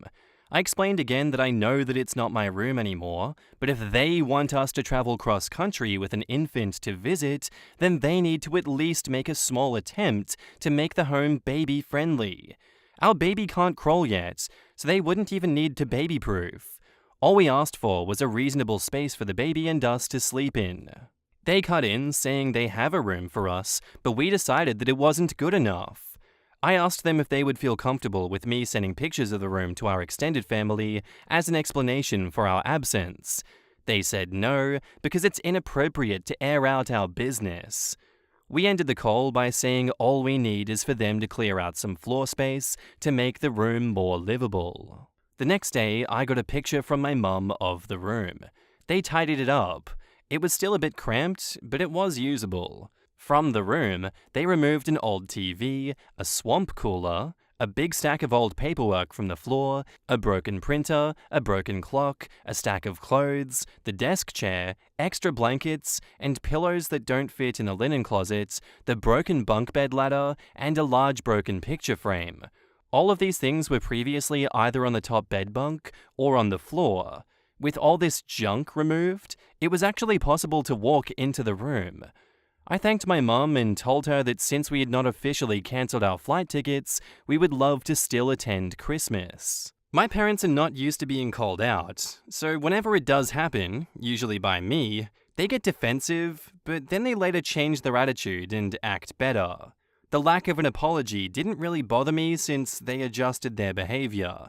They never addressed the room situation, but they cleaned it up and went above and beyond during our visit to make us feel welcome. I guess they just needed some time to think about it. The trip itself was great. The closet and dresser drawers were still crammed with junk, but that didn't matter since we were just living out of our suitcases during the trip. My extended family got to meet my son. There hasn't been a baby in my side of the family for 20 years, so my son got lots of love and attention. He also had the chance to play in the sand and put his toes in the water of the beaches I grew up in. In the comments, my boss thinks I'm working says, "Out of curiosity, were your sister's other 2 bedrooms being used at the time? Did your sisters also come, or would it have been possible for you to stay in them but they just didn't want you to?" OP says, "Both sisters were visiting at the same time and used their old bedrooms. Neither of them wanted to sleep in my old room. My parents knew they wouldn't want to, which is why they never even bothered to ask them." So your sister's comfort is more important than your family's. Got it. Quote, "I asked them if they would feel comfortable with me sending pictures. They said no because it's inappropriate to air out our business." You know they were lying. They knew that if you sent out photos, everyone would see the shameful conditions and they'd lose the PR advantage. But you know what? Now that you know that they're so strongly motivated by what other people think of them, feel free to mash that button as often as needed. I like how it was completely appropriate to air out the business that OP was cancelling their trip last minute, but inappropriate to go into any details as to why. Rules for thee and not for me. Looking at the list of old and broken stuff that was removed, your parents' behavior in this is baffling. You'd think that they would have been able to see the problem for themselves without you having to say anything, or even just a mild comment that a pack and play wasn't gonna fit. Sure, you were willing to put up with it when you were single or just a married couple, but at that point you were probably only using the room to sleep and change. The lack of space was an annoyance, but one that could be tolerated. Kids often change our perspectives on stuff like that. I will say, while it sounds like you got some fixes to happen that were good enough for this year, more work or alternate solutions will probably still be needed down the road. In part, because the space doesn't sound workable for your family once your kid is mobile, but also in part because your sisters sound unwilling to make compromises to help accommodate your family's needs. Down the road, you may still end up needing to do hotels. And I'm just here thinking, what the hell is a swamp cooler? So I googled it, and it's most likely that it got its name because after time they smell like a swamp. What in tarnation? Why would you want a cooler that makes your room smell like shit? And why is this family so cool to hoard so much junk but make it your problem? This was such an easy fix. I don't understand why people have to be so difficult. But after all is said and done here, I am very happy that you guys are able to come to an amicable solution together and fix everything here. I would love to know what your parents did to go above and beyond during your visit to make you feel welcome, because to me it sounded like previous to this, they went above and beyond to make you unwelcome and to piss you off, and to stonewall you and berate you as much as possible. So I'd really love to know where this saintly behavior is coming from. Otherwise, definitely keep that suggestion from another commenter as to the opinions of others moving mountains for you in this situation, because that is going to come in very handy in the future, I'd imagine. Our next post is by user Numerous Cycle 1895, titled, "Am I the asshole for cursing at my niece when she went into my office when I specifically told her that it was off limits to guests? My 28 male, sister 33 female, is visiting me this week with her daughter/my niece 13 female. I was excited to host them in my house as I haven't really seen my family much ever since I moved away from our home state for my career. For context, I'm a lawyer at a large firm. That means that I have to take work home often, which is why I have a room in my house set up as an office. My room has privileged information about cases and clients. Long story short, when my sister and niece arrived yesterday, and after I helped them get settled in, I told them that there's only one rule that I have for staying in my house. My office is off limits. Fast forward a few hours, and everything's fine and dandy. I'm just sitting on the couch with my sister, watching a movie, until I get a call from a senior associate at work asking me to do a quick review of a document that he sent me via email. When I get upstairs, I see that the door to my office is wide open and the lights are on. When I go in to investigate, my niece is sitting there in my chair and taking selfies with her feet on my desk. I was beyond furious. I only have one rule for guests at my house, and it's to stay out of my office. I have that rule for a reason. Not only would I be at risk of disbarment, but the integrity of the entire case would be jeopardized if any of that information is leaked. While I'm not accusing her of that specifically, I just don't want uninvolved people in my office taking pictures and posting them on social media where they may or may not be protected information in view of the camera. I asked her what the hell she was doing, and she said, "I was just curious. I want to be a lawyer like you when I grow up." I told her to get the F out and stay out, you little bit. My sister came running up the stairs after my niece started crying, and she told me that I was a monster for talking like that to a kid. I told her that she had no business being in my office, and my sister said that it doesn't matter because she's just a kid. So, am I the asshole? In the comments, he who is person says, "She's 13. She was intentionally violating the rule. But still, what's wrong with you? Everyone sucks here." A solo practitioner, appeals and post-conviction work in appointed criminal cases only, has this to say: "I would think a fancy pants, big firm attorney who has a bunch of privileged crap in their home office just like I do would put a effing locking knob on the door and/or keep all materials in locked cabinets when not in active use. You are not adequately protecting these materials. Sure, your front door locks, but once someone is in the house, apparently they could easily get into this stuff without you noticing in time." LaDancer22 says, "It's calling her a bear that majorly crosses a line for me.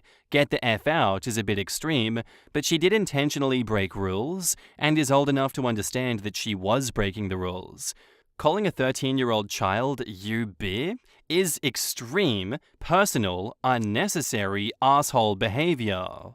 Yeah, my daughter can be a huge pain in the ass, but I feel like anyone who called her a bear would be dead to me. Sorry to say, but this kind of name-calling points towards a certain attitude towards women in general, and possibly some anger issues also. Everyone sucks here. A 13-year-old is old enough to understand that a certain room is off limits and not go in there, but calling her a bear is taking it way too far. As a lawyer, you should have a much better grip on handling stressful situations without losing your cool. Lastly, why was she taking pictures of her feet? Edit, OP has clarified that was poor phrasing. She was sitting with her feet up, taking selfies. Nah, I think OP's the asshole here. He should have a lock on that door. His reaction was beyond inappropriate too. OP is an asshole, but that doesn't change the fact that 13 is plenty old enough to respect the one rule in the house.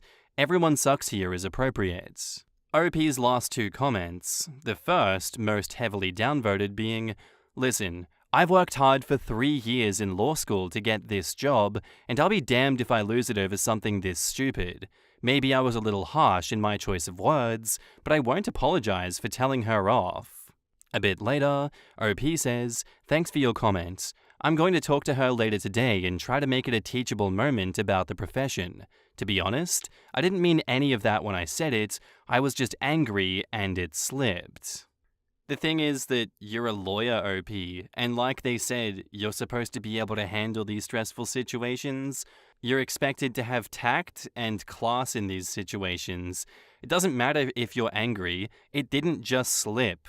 That was an intentional choice that you made to call a 13-year-old girl the B word. As a lawyer, and as someone with a brain, you should know that that's harmful, that really does hurt people's feelings. Don't try and excuse your behavior. There really is no excuse for it. You were just a bad person in that instance, and you should be better next time. That's not to say that the 13-year-old isn't at fault either, but they're 13 years old. They're known for breaking rules. They're known for doing shit that's going to piss you off. But you can choose how you react in situations like this. If you use it as an excuse to just run your mouth like that, I don't know if I would respect a sister or a brother like that, you know? I think I, as a sibling, would be very disappointed and pissed off at you. It might start offloading a lot of, bad things your way. My judgment, everyone sucks here for this one. But the teenager is the lesser of two evils. And now for the update. Well, I certainly wasn't expecting this post to get this many responses. So I first wanted to start off by thanking each and every one of you for taking the time to read my post and weigh in with your judgment. Even the people that sent me death threats in the DMs, you know who you are. Special thanks to those who sent their judgments via DM when the mods locked down the thread. After reading the comments and having time to cool down and think about all this, I accepted that I was an asshole in this situation. While I was right to be mad, I overreacted and made the situation something that it wasn't. This is also a wake-up call for me to stop being lazy and do a better job of securing my documents.